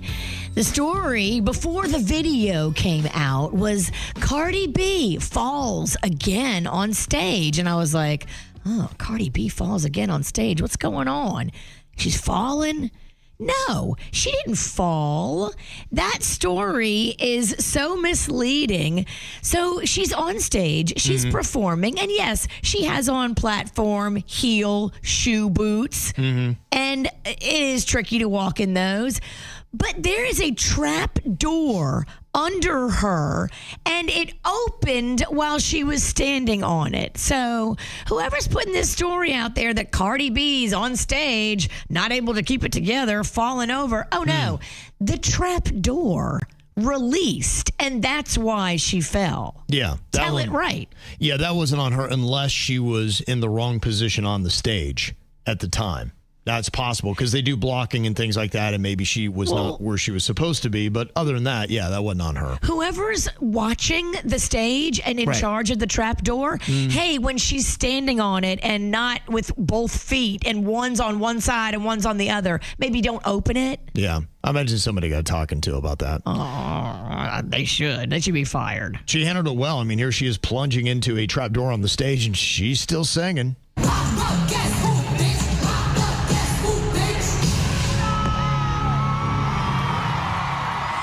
Okay. Did you hear anything there? She kept going. I just don't like the narrative, because the first thing I read before I saw the video was that, oh, she fell on stage again. Trying to make it sound like it was her fault. I got you. I mean, she did fall off that chair. That was on her. But, yeah, I mean, she fell. But I think that's what Cardi does great, though. She plays it off well, and you kind of like that she is a little unpolished. She not, you don't see Taylor Swift really having these kind of things. But that's just the difference between the two shows. But it's more entertaining, I think, to see Cardi B. Well, Jim Brewer is talking about his experience on an American Airlines flight. And if it happened the way he is saying it went down, this is some shady stuff. Apparently, he had purchased first class tickets to fly, and he got downgraded. What the hell? I go, let's just go on the plane. Let's just go on the plane, and I'm gonna deal with this when we're done. They're gonna take care of me. This is foul, because the way I see it, you stole from me. You stole my ticket. You stole my money. American Airlines employee stole from me.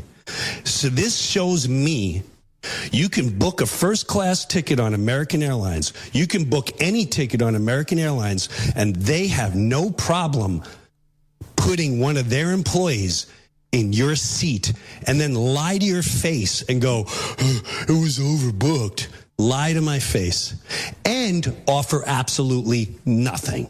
I think they did end up offering him $500, but that's not what he paid for the first class ticket. He looked, and in his seats, I guess there was an American Airlines pilot. Okay. So what they did is they bumped him and put him back in coach, and they gave his first class seat to one of their pilots. And that is just a terrible look. I mean, I've seen a lot of pilots who are flying, and if they're not in the jump seat or they're not up front, they will sometimes be in the main cabin. But if I bought a first class ticket and now there's a pilot sitting in it and I got told I had to sit back and coach, I would be livid too. Because he didn't pay $500 for the ticket. According to him, the ticket was way more expensive than that. And that's a bad look for American. Sure. If that's what they do, you got to put that pilot in coach. And you got to leave Jim in his seat he paid for, right? You'd think so. Now, earlier we were talking about a flight from Miami that went to Colombia. When it landed, it had bullet holes in the side of it. Was it that one? I think it was American. It was American. Do we know where Jim Brewer was? Is he in Miami by any chance and just popping off at American planes that are flying overhead? Did Jim Brewer shoot the plane? I don't know. I'm just saying, if you had to put together a list of suspects, I would like to have a conversation with Jim Brewer about that. I like See what's going on. And finally here, Kelly Clarkson is talking about her song, Because of You, which is just an amazing song. One of her most popular, if not the most popular song. But initially, the record label didn't even believe in it. Oh, wow. Yeah.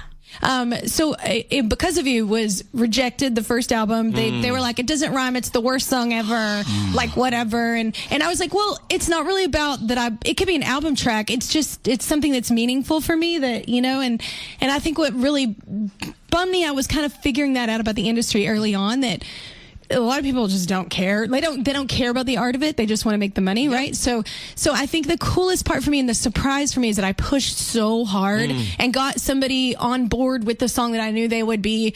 They were selling records at the time, so I got them on board and cleverly, kind of did that. But then the fans, it blew up, and it was like my biggest number one worldwide. And so it kind of, I think that was the surprise of, like, no matter how much you can feel like the machine is against you, your fans will be there. Okay. Yeah, it is rather interesting. Keep pushing, girl. Yeah. Trust your instincts. Yep. That is a song that she wrote about her dad and the relationship and how he made a bunch of mistakes that she wasn't going to repeat and the damage that he did to her. And it's a personal, real story. And she stuck to her guns and she got it on the album and she was right. Yeah. And those suits were wrong. Big lesson in that, honestly. Yeah. Sometimes you know yourself best and you got to believe in what you believe in and stick to your guns.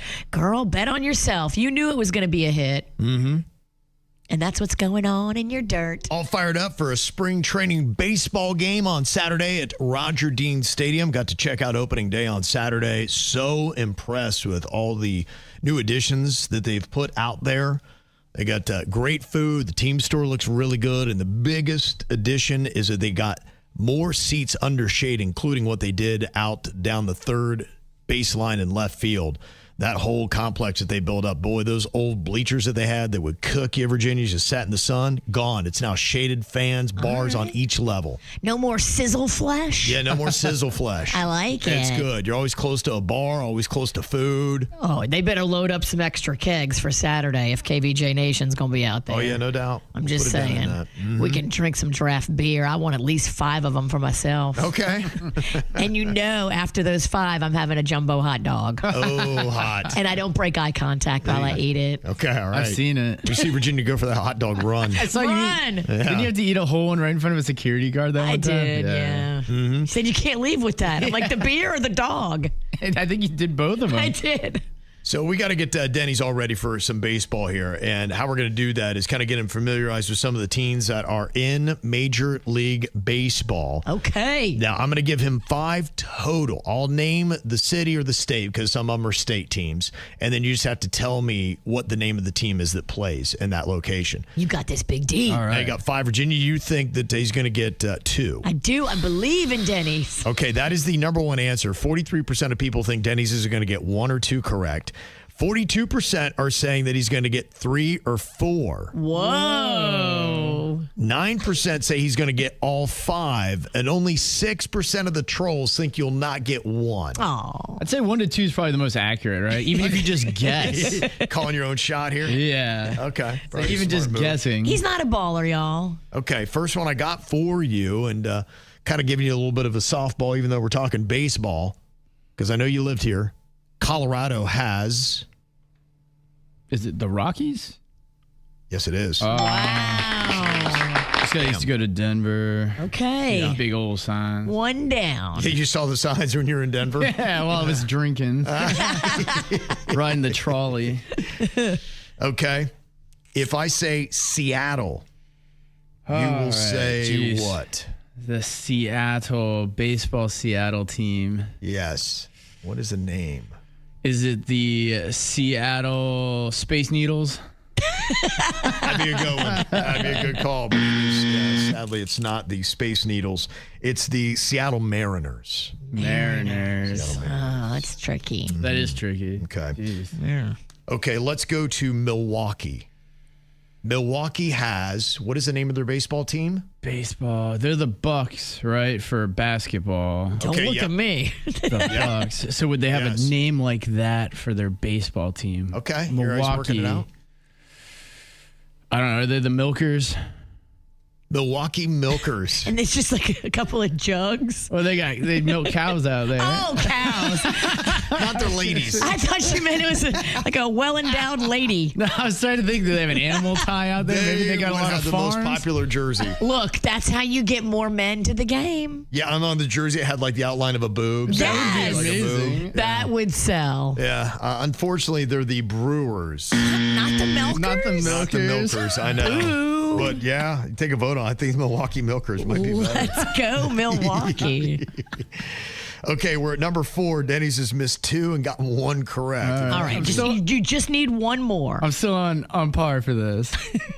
Okay, Pittsburgh is the city that hosts what Major League Baseball team? Pittsburgh. For football, they're the Steelers. So Yes. Good I job. think if they're All right. trying to, You don't get no points, but you're showing off. Yeah, I like I'm it. trying to see if they keep a theme with their basketball teams, with their baseball teams. Pittsburgh factory workers. I'm just trying to They're industrial. Steel, baby. People. Yeah. That'd be a lot of fun. No. Oddly enough, and I don't know if it makes a lot of sense, but they're the Pirates. I don't know what it is about Pittsburgh that says Pirates. Like I get Tampa Bay and the Buccaneers because that's a pirate kind of town, but what is it with the Pirates in Pittsburgh? All right, we need a softball for this 5. Okay, Denny's just missed the last 3. Got the first one correct. All right, if you get this right, you will get 2, just like Virginia said. All right. Okay, final city, final baseball team. San Diego is the city where what team plays? San Diego is the... Gosh. Just think it out. Think it out. Yeah. I'm trying to think what's exclusive to San Diego. Well, what's in your head, Pumpkin? The gold miners. Gosh, San Diego, that's the last one I get. You do have the San Francisco 49ers in football, but you have the San Diego Padres in baseball. Padres? Yeah, I know, right? Yes, ever. Daddy. Oh, my gosh. Okay, final score. Danny's got 1 out of 5. 1 out of 5. 2 more. Yeah. But, well, don't think it's the last time we're testing you. All right. Yeah, keep testing me all That was week. kind of hard. Thank you, Virginia. Yeah. That was a tough round. Okay. Now, you know, the one thing is a lot of times we do demonize baseball a bit, but I think to be fair, you got to look at it, and they're actually holding stronger than I thought. They still have edged out the NHL as far as viewership ratings in America. They're tied with the NBA for second, actually, at 31%. So the fact that they're still there and holding on, I mean, there's still some love for baseball. NHL is down at 17%, just for perspective for all our Florida Panther fans. I bet you that's going to go up a little bit with this Olympic gold team. It'll be interesting. It feels to me, and I don't have any stats on this, it feels like hockey is on the rise. Obviously, football, soccer is on the rise in America, but the NFL holds on, 51%. But they kind of made the argument that, you know, honestly, there's a lot of great hype around the NFL because if you look at an actual game, on average, it lasts 3 hours and 6 minutes.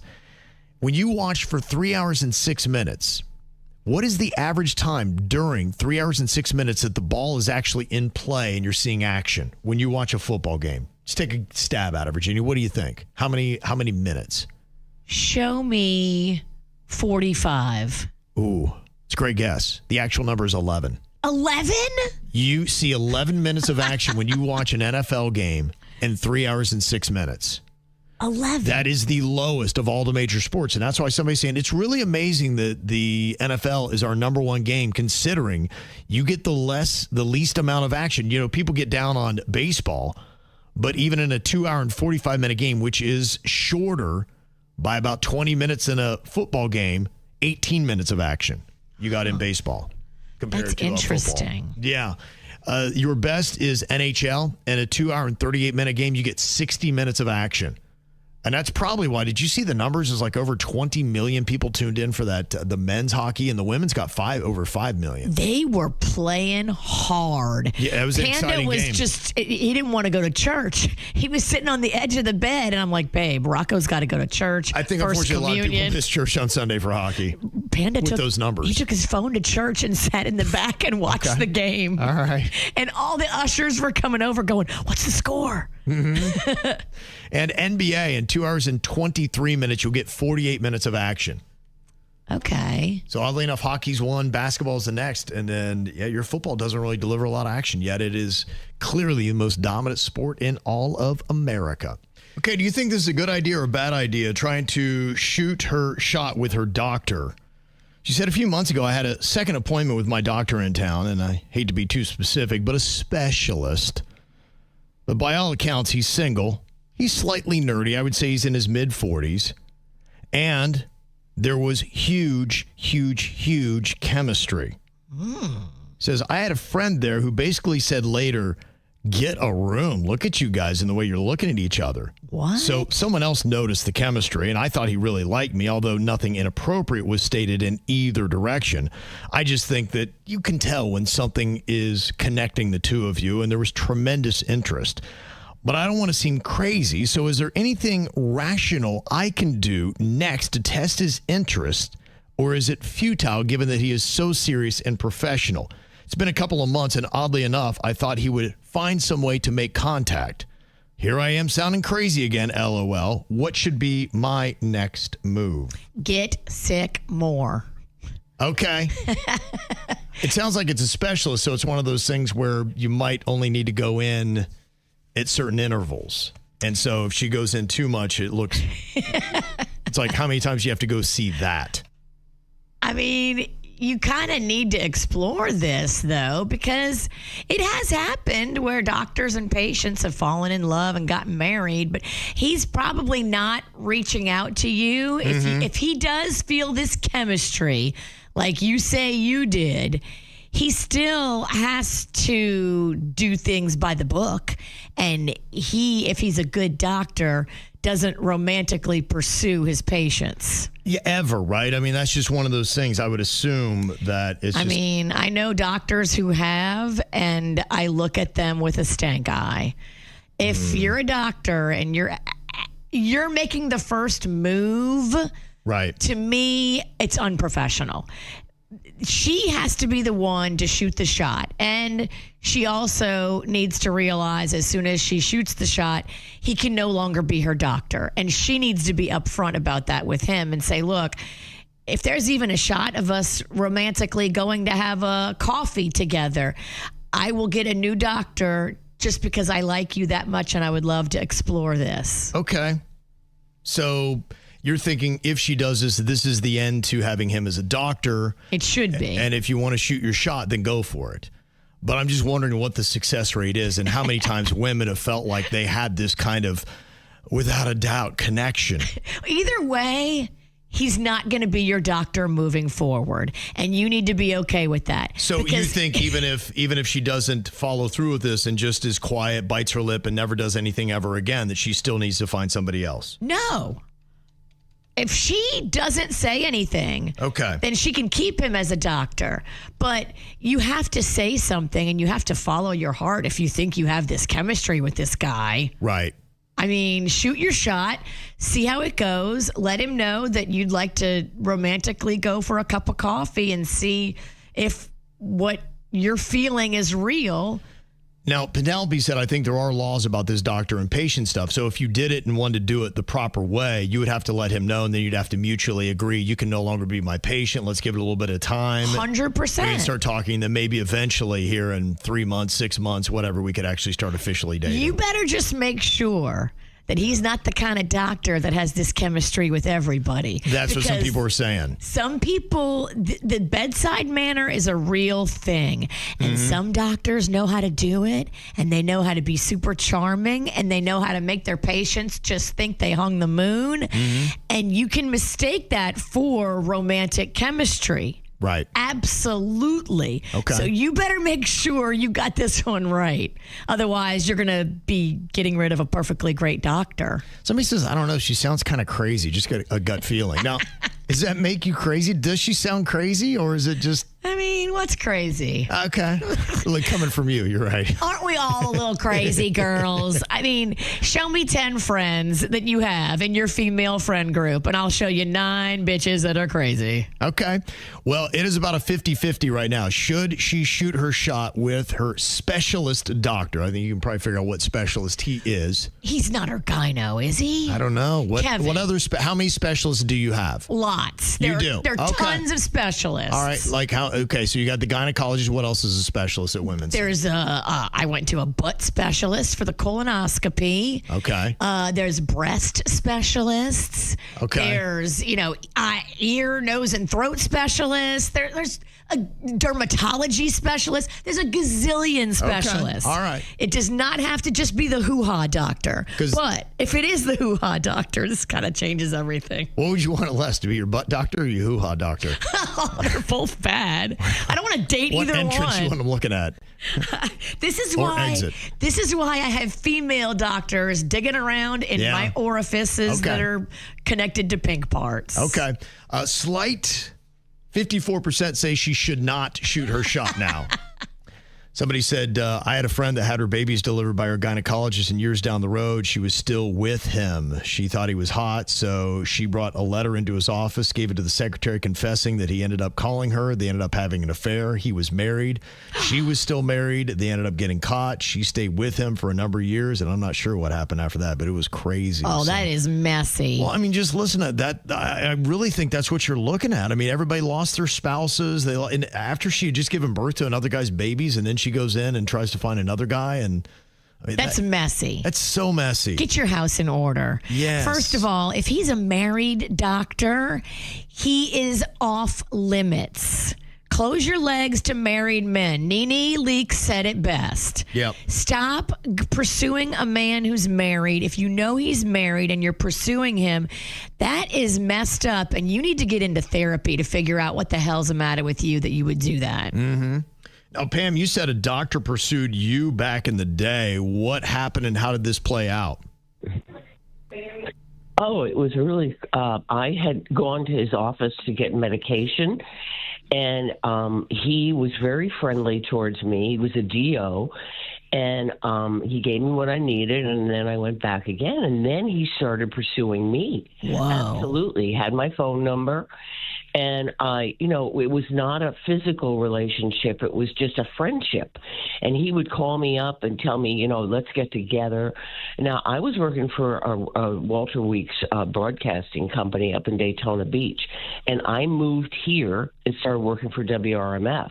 Oh, wow. He came down here and said he's divorcing his wife. And that he wanted to get together and marry me. And move me back up to Daytona Beach. We'd buy a house. Oh, it's bizarre. We would buy a house across the street from his wife and where his kids were, so his kids could walk across the street. And I said, no, thank you. That would not work for me. It's a little close for comfort. Oh, my gosh. So wait, you used to work here at WRMF? I did, yeah. I sold time. Yeah. Russ Morley, Kevin, Yeah, Kevin Kitchens, yeah. No, it was great. Mm-hmm, yeah. Yep. I had so much fun with that, with RMF. Yeah. And Russ and I moved moved together from Daytona Beach. He was on air, and of course, I was selling time. Oh wow! But I was their number one. I was their number one salesperson. Well, Get it, girl. They're looking for that kind of salesperson again, Pam. Yeah, do you want to come back? I'm a little old for that now. We're calling you out of retirement. We You're don't never care. too old for this. Yeah, We need you. that's it. That's it. Well, Yeah, thank well, you. here's the thing. I went over. I was pursued by 12, and I was also worked for 5 at one time. But radio is much more fun for me. And Yes, like I it agree. much more than television. I agree. 100%. Really fun format. Pam, it was a pleasure talking to you. Hopefully we get to meet one day. Listen, I listen to you guys all the time, every morning. Thank you so much, Pam. Yep. Appreciate that. Yep, you guys are great. Okay. Thank you. Great have too. fun. Appreciate you, too. Pam. Okay. Yeah. It just, I don't know how you would be able to have this and not have it get messy. And somebody else had a thought too. They're like, going, look, if he rejects her, she's definitely going to go crazy, become a stalker. It's just, I don't know. But then, another person saying, look, life is too short to not shoot your shot. Some person saying, I saw a guy on a dating site, seemed crazy, and I shot my shot. It didn't seem like it was plausible, and it worked out, and we're married 6 months later. So, Anything's possible, but if you shoot your shot, you have to be ready to walk away from him as your doctor, because he's either going to be into you or it's going to be awkward moving forward. So shoot your shot, yes, but also be ready to lose him as a doctor, because if you start dating him, he can't be your doctor.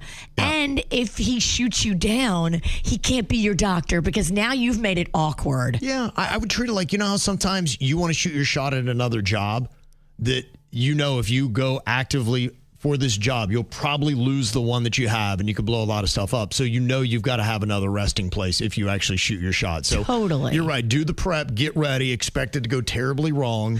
Be ready for that moment. Hope for the best, but prepare for the worst. Yep. And you got to shoot your shot. I totally believe in love. Good luck, girl. Ow! There's a lot of dumbass criminals to talk about, baby. It's the whacked out news. People breaking the law. Ha ha, fighting in the nude. Ha, drunk people pooping in the street. Ha ha, it's the whacked out news. So many people on meth. Ow! Well, the question is, was it a snowball fight or was it a snowball attack? And is there a difference between the two? I don't know if you've seen some of the footage, but New York City police are investigating after multiple officers were struck in the face with snowballs during the massive snowball fight that happened at Washington Square Park the other day in Manhattan. Now, a couple of the NYPD uniformed officers were removed by EMS in stable condition to a nearby hospital. Ooh. Those specific injury details weren't disclosed. No arrests have been made. But I think as of this story, I thought I saw a couple faces on TV this morning on the news when they were covering. It looked like maybe they did have a few arrests, so that might have changed. The new mayor, Zoran Mondani, said that, it looks like a snowball fight to me. Now, I guess that would be the semantics and the question.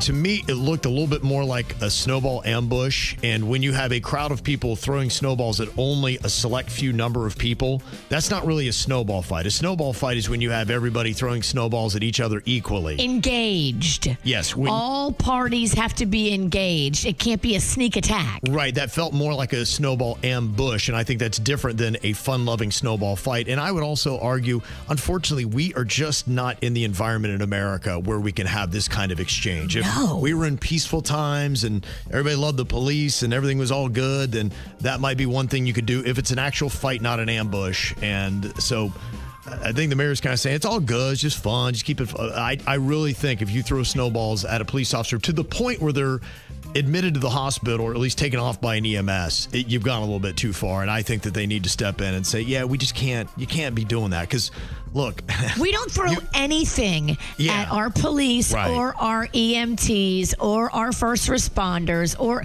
we don't throw anything at them. Ever. And that's why you just have to have it. It's got to be black or white. You can't have to be like, well, it was more of an ambush over a fight, or it was a fight over an ambush. That's not a snowball fight. No. If they're standing there and they get clocked in the head with a snowball, that's an attack on law enforcement, and that's disgusting that anybody would defend that. Jay had said, I don't know if there's any validity to this, Tennessee said, I heard there were some people putting rocks in the snowballs too. So, yeah, if you get to that point, then, yeah, I mean, it should be like any other object you threw at an officer. That should be an assault. Who would defend that? The mayor. Wow. Well, I mean, it's kind of what he's doing right now. He's kind of saying it was a fight. It's just, yeah, I don't. To me, I think you got to stand up. You got to be clear on that. You have just to be say, super clear. Don't throw anything at cops. Just do not throw anything at police officers. Ever. We're not in the environment where we can say, oh, I'm sure everybody can be cool. You can't be cool. No. Let's not do this. People are putting rocks in snowballs. That ain't cool. Yeah. Now, Danielle said the cops showed up to stop people from enjoying their snow day, which is stupid. And so I don't know if they overreacted and that's why they got the snowballs. But yeah, it's just that thankfully it looked like a very volatile situation. And thankfully we're not walking away with any deaths after something like that. But we don't throw anything at first responders ever. Yeah. That needs to be the rule. I don't care if you're engaged in a snowball fight with somebody else and they're breaking it up. We don't throw things at first responders. Yeah.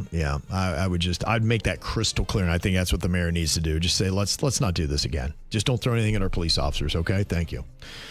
Well, another lawsuit is coming at Universal Orlando. Everybody's jumping all in. On Friday, two brothers, Derek Burrow of Tennessee and Eric Burrow of Georgia, alleged that they suffered serious neck and back injuries when the Harry Potter and the Battle of the Ministry ride at Epic Universe malfunctioned on Christmas Day. Oh, the ride malfunctioned. Yes. Is there video of said malfunction? I don't know about that. We'll see. But I do know that they're being represented by Morgan & Morgan. Okay. Each is seeking more than $50,000, claiming the abrupt ride stoppage thrust them erratically in their seats, causing lasting injuries that affect their ability to live normal lives. Well, Whoa. You're coming with Morgan & Morgan. Guess who's representing Harry Potter? Top Dog Law. That'd be quite a battle, wouldn't it? The lawsuits allege Universal knew or should have known about ongoing malfunctions, glitches, and hard stops since the ride opened, but failed to fix the dangerous condition.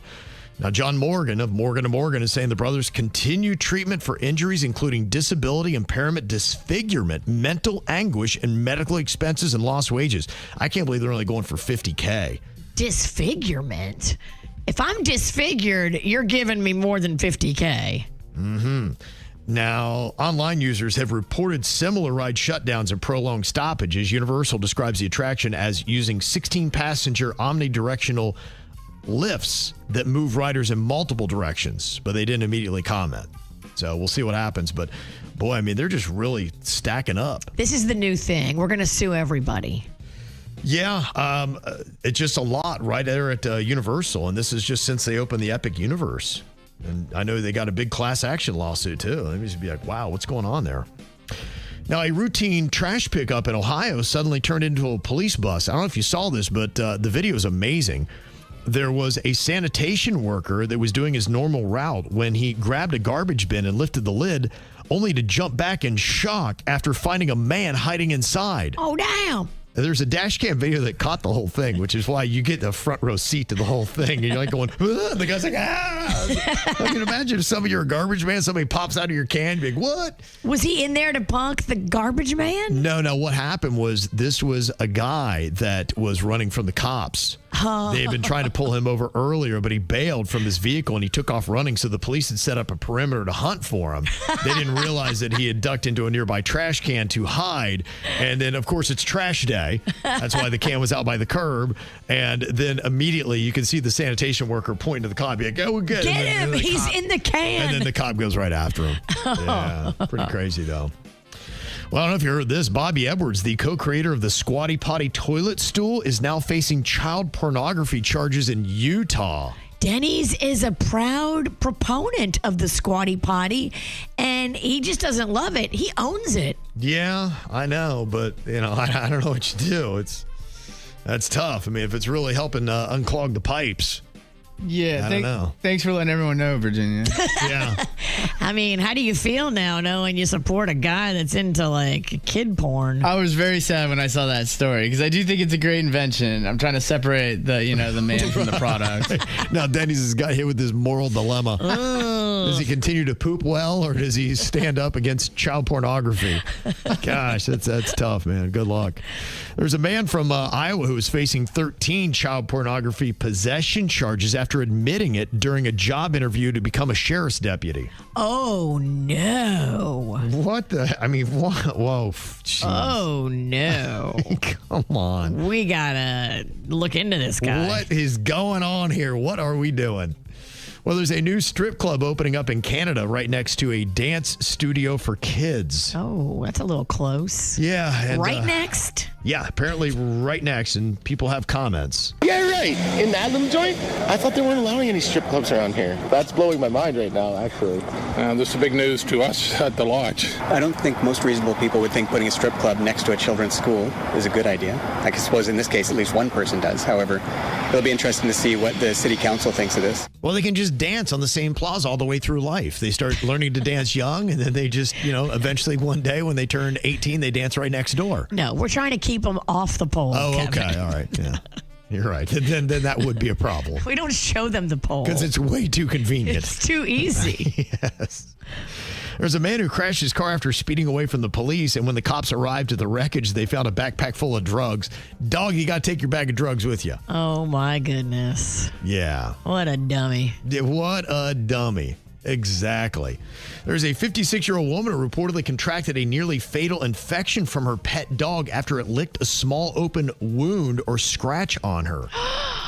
Oh, this is real. Those flesh-eating bacterias are scary. Mm-hmm. Yep. They are. You definitely got to pay attention to If those. you have any kind of wound, you can't let animals lick you. You also got to be careful if you go out in the ocean with an open wound. Mm-hmm. You don't want that flesh-eating bacteria. Yep, absolutely. And cat owners here have put together a goofy viral song for anybody who owns male cats. Almost like with my daughter's dogs that stay at my house. They're both male, but boy, they act like anything but. Like they seem like they have a very close, intimate, personal sexual relationship. I mean, I've seen them in action. They're very happy, too. Very happy. And apparently these two male cats are the same way, so they put together this song for them. I want to know if my cats are gay or if they are brothers. I want to know if they love each other or if they are lovers. Do I have gay cats? I want to know if my cats are gay. Do I have gay cats? If they are gay, then that's okay. Do I have gay cats? Gay cats? Gay cats? There you go, for anybody that's wondering. Fun. You have gay cats. There's now a song for you. What are you thinking about? What are you thinking about? What's on your mind? Are you thinking about? What are you thinking about? Well, it's happening in my shopping plaza. It is likely going to be happening in yours very soon. Now, the question is, does it bother you or not? And I didn't know about it, but I saw it was a bother to people on Nextdoor. Every now and then, people complain on that app. I don't know if you've seen that, Virginia. I've seen it a couple times. Yeah, boy, they were This fired week. up. Because at the Village Common Shopping Center in West Palm Beach, they've started to use license plate reading cameras that will collect driver's license plate data. And I guess the question is, okay, what happens with that data? And that's always all of our questions. One shopper said she was frustrated the company didn't notify customers about the surveillance, and that's why I didn't know and wouldn't have known if it weren't for Nextdoor blowing the lid off of it.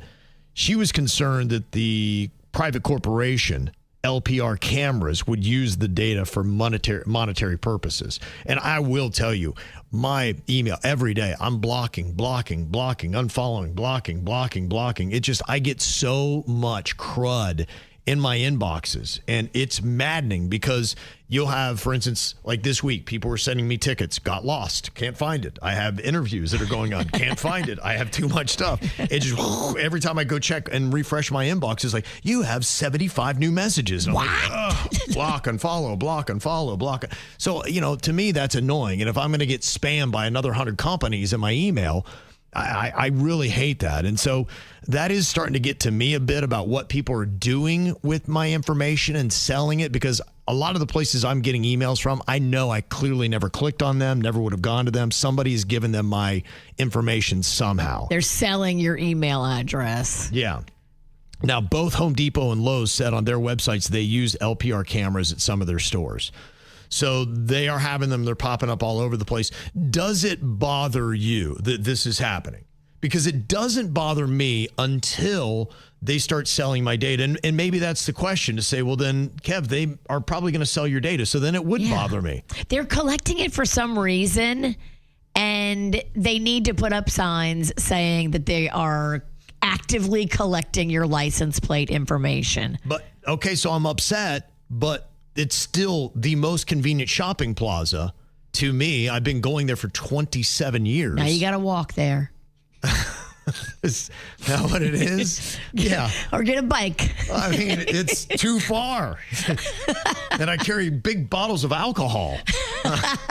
Now you got to try to cycle your way home with giant jumbo bottles of tequila. Good luck. Yeah. Don't get glass. I don't know if I can do that. So I'm just kind of curious. It sounds like they are popping up all over the place. And if it's not in your local shopping plaza, it probably will. And to me, I'm not worried about them betraying all my information and hacking me and scamming me and all that. It's just, to me, the pure annoyance of the fact that I'm shopping at your plaza now means I'm going to get thousands of spam emails. That would bother me if that's what happens. And I'm not saying it definitely is, but well, I don't know if they can get your email address from your license plate info, but they can definitely get your home address. Okay. So you might not get emails, but you might get a bunch of new junk mail. That's fine. My wife checks them out. I'm cool with that. Then have it all you want. Bombard her. Yeah, that's fine. Keep her busy. Yeah, bother her. That's great. It does bother a lot of people. Almost 70% of people responding right now say that these license plate reading cameras bother them. They have them in certain municipalities, and I know this because my daughter Magnolia's license plate was expired, and she drove through this town and twice in one day got pulled over by cops in this town, because what it does is the camera reads your license plate and then it alerts any officers in the area.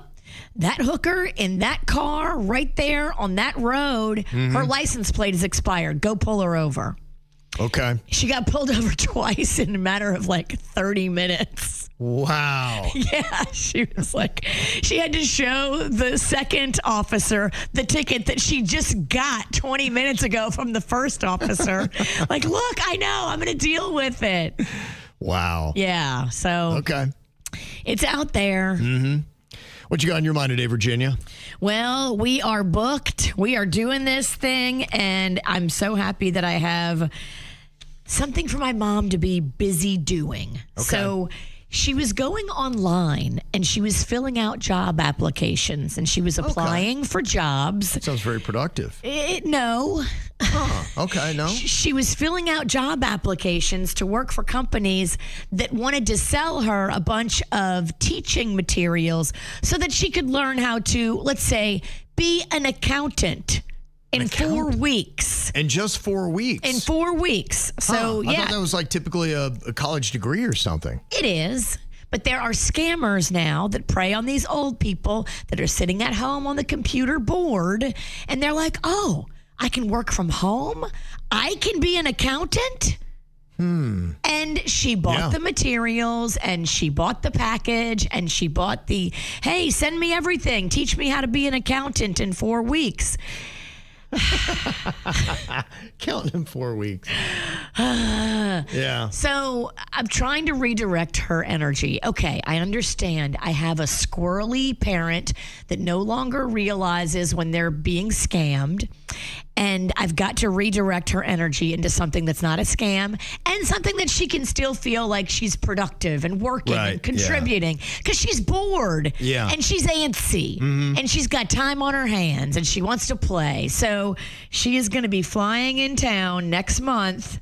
And she is going to be a vendor at that Rust Market where Jay Bird and his childhood friend runs the whole thing. Right. So I'm buying her a booth. She's going to sell her homemade jewelry. So she's been up every night with her bipolar insomnia. Okay. Making jewelry. That's fun for her, though. That's great. She's got a project. It's a project. It's productive. It gives her a plan and a mission. But she still won't follow directions, damn it.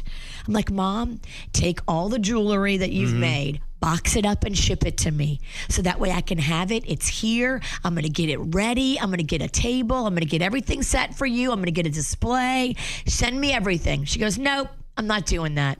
I want to put it in my carry-on luggage and bring it with me. Okay. I'm like, all right, well, if your luggage gets lost, because you can't carry on something this heavy, you're going to have to check this bag. If it gets lost, now you have no jewelry to sell at your booth at the Rust Market. Right. Nope, I'm bringing it in my luggage. I'm like, all right, do what you got to do. It just keeps life more exciting, though, that way. Because you got the thrill of, does my luggage make it? Did I just fly here for no reason? Absolutely. It's a lot. Yeah, okay. But at least we have her not applying for jobs online anymore and learning to be an accountant in 4 weeks. It's a big W. And if you get her here with her jewelry, that's a huge win.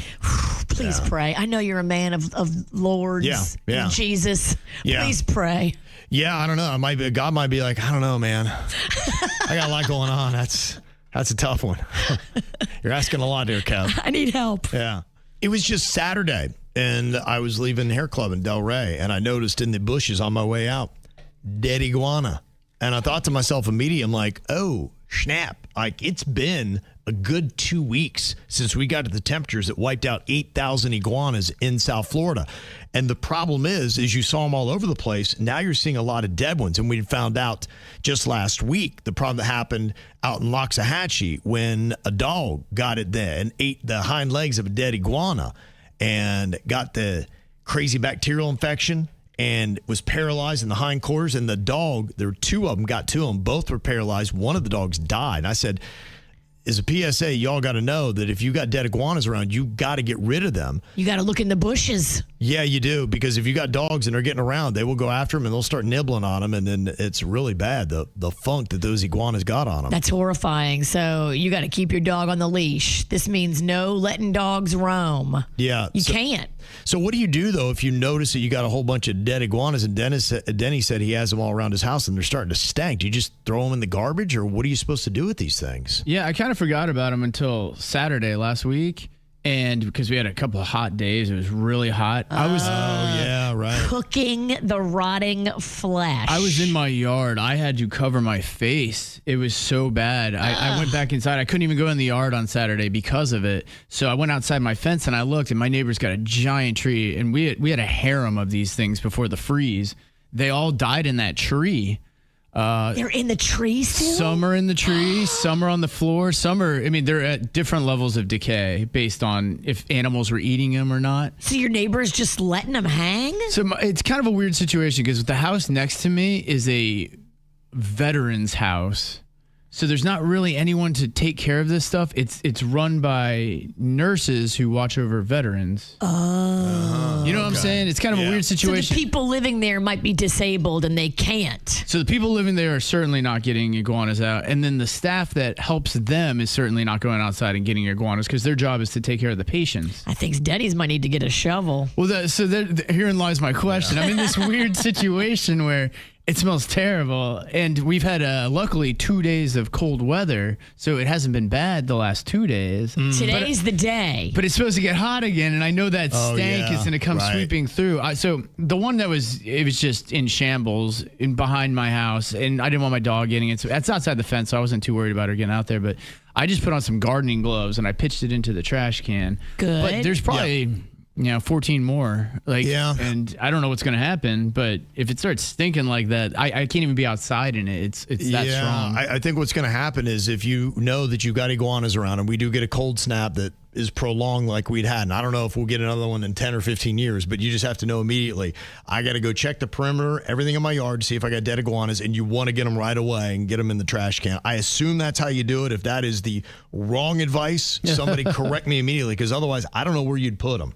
Well, you got to get them now. I mean, now it's becoming a stank issue. Well, yeah. And this cold snap is your friend. It gave me a couple extra days there. Get a shovel and get like a large garbage pail with a strong black bag, those industrial garbage bags on the interior, and just scoop them and dump them and scoop them and dump them and scoop them and dump them. Do not touch them. I'm not going to touch them. But yeah, I'm going to have to go out and get a bunch of these, which is fine. I'll go do that. But I smell them all throughout my neighborhood because I walk my dog every morning before the show around my lake. Oh, all your neighbors need to step up. All the able-bodied men in your neighborhood need to step up for the veterans and the women and the senior citizens that can't do it.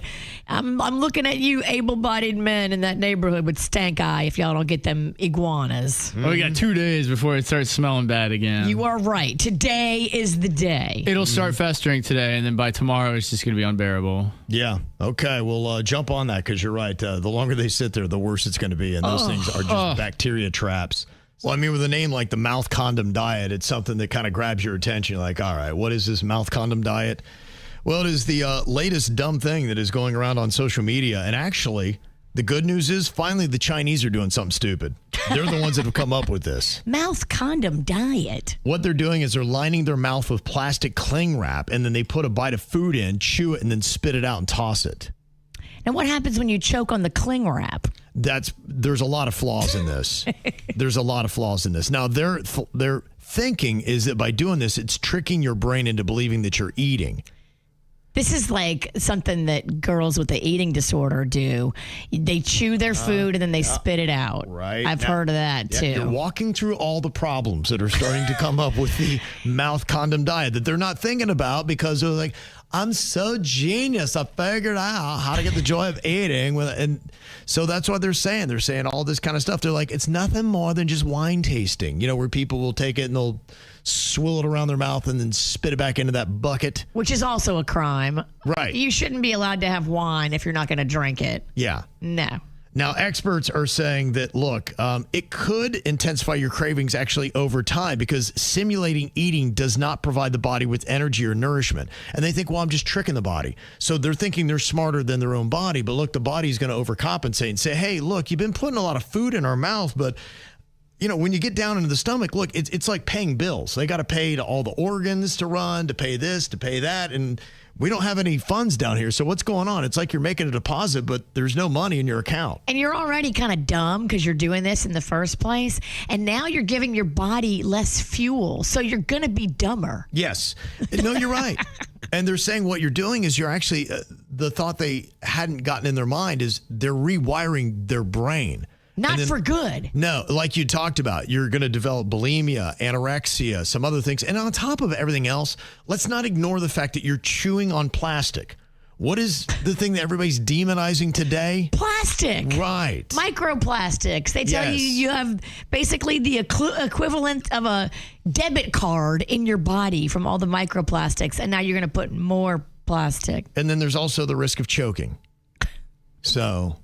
I look at a lot of these things and they really should be, without saying it's like, duh, but imagine if you were with somebody or dating somebody and they came up to you all bold and all confident and they're like, I'm doing the mouth condom diet. Yeah, we're breaking out. Is that an immediate? Yes. Because you wonder, because you hear these things like, well, people clearly can't be doing this, but then people are. And if somebody came up and I had heard one of these things, let's say you're listening to this right now and you get to work and somebody you work with is like, yeah, I'm doing the mouth condom diet. How are you then grading that person in your own mind? I mean, how do you cross the street without getting hit by a bus? That's how dumb you are. That's what you got to wonder. It's what you got to wonder. So I know maybe some of you that may hear this be like, that actually seems genius. There's a lot of reasons why it's not. So. No, do not do that. Give your body fuel that it needs and stop being stupid. Mm-hmm. It's almost like doctors and specialists need their own TikTok because the TikTokers come up with a dumb diet plan and then you notice the doctors always have to refute it. It's like they just need their own yin-yang kind of thing here. You do the dumb idea, we'll tell you why it's a bad idea. And that's what they need on TikTok. You know, I think this is a really valuable lesson that no matter what your age is, you can take, that you need to chase your dreams at any age. Sometimes you feel like you're too young and you can't chase a dream like that because nobody my age has ever accomplished something like that. Or it might be the other way. Oh, I'm too old. That's something that younger people do. But there's a lesson right here from 98-year-old Maggie Kennedy of Jensen Beach, who holds the Guinness World Record as the world's oldest competitive pool player. Oh, good for her. It really is awesome. And the community in Jensen Beach is rallying behind her to send her off to an amazing tournament that they're chipping in for. At 98 years old, Maggie is the world's oldest competitive pool player, according to Guinness World Records, a title she's held since 2021, when she was 94 years old, competing in Las Vegas. Next Tuesday, she is making history again, flying to Vegas to compete in the BCA National Pool League tournament with her team, Sunday Fun Day. We'll be playing every day from Wednesday through Sunday. And then, of course, the slot machines will be right handy. How about that? The slot machines will be right handy. It's kind of old lady heaven. It is. Everything you need. She's got her pool and she's got her slot machines. Good for her. Yeah. You know what? That keeps you young, girl. You're out there. You're using your brain. You're competitive. You're traveling. You're impressive. Yeah. I think there are some people that are just living their life waiting for death. And I would just tell them, if you do that, it will find you, and probably sooner than you want. But if you keep living every single day, then you can continue on. And It's amazing when you got a little project or something that you love. Like I said, it's a lesson for anybody of any age. Always have stuff that you're looking forward to. Yes. Always. Right. Challenge yourself, learn new things. You're never too old. You're never too young to do either. Well, Jaybird is probably not having a lot of fun because he's doing medical tests. He was doing blood work since 7 a.m. I think he has 9 hours straight of medical tests getting ready for his hip replacement surgery. It's going to be happening on Monday. So they have to make sure that he's good to go and ready for such a procedure. Hopefully he passes all the tests they put him through today. Yeah, I know he seems to have been taking his health seriously here the last couple of weeks. I know he's cut back on the booze or cut it out entirely. And that's at least one step that he's taken. So I know he's drinking the water and trying to do all that stuff that usually repulses his body. Oh, he's complaining a lot. Yes. He's not loving it. No. Yeah. But we're just trying to get him across the finish line. So his procedure would be on Monday. Then he has 2 weeks of rehabilitation. And so we expect to have him back and fully ready for St. Patrick's Day. Yes. Where we'll give him a bunch of green beer and push him down the stairs. Yeah, right. Just kidding. Just kidding. Let's see how that new hip's going. Yeah, does it bounce? All right, before we get to the after the show, Jaybird is getting blood work done today. Lucky dog. So, yeah, he's getting poked and not in the good way. Yeah. So his buddy Denny's going to stand in here and give us our thought for the day to wrap up the KVJ show. This is just a reminder of resilience. Yes. Tough times don't last, but tough people do. Yes, yeah, they do. Denny's. Absolutely, Denny's. The KVJ Show on 97.9 WRMF.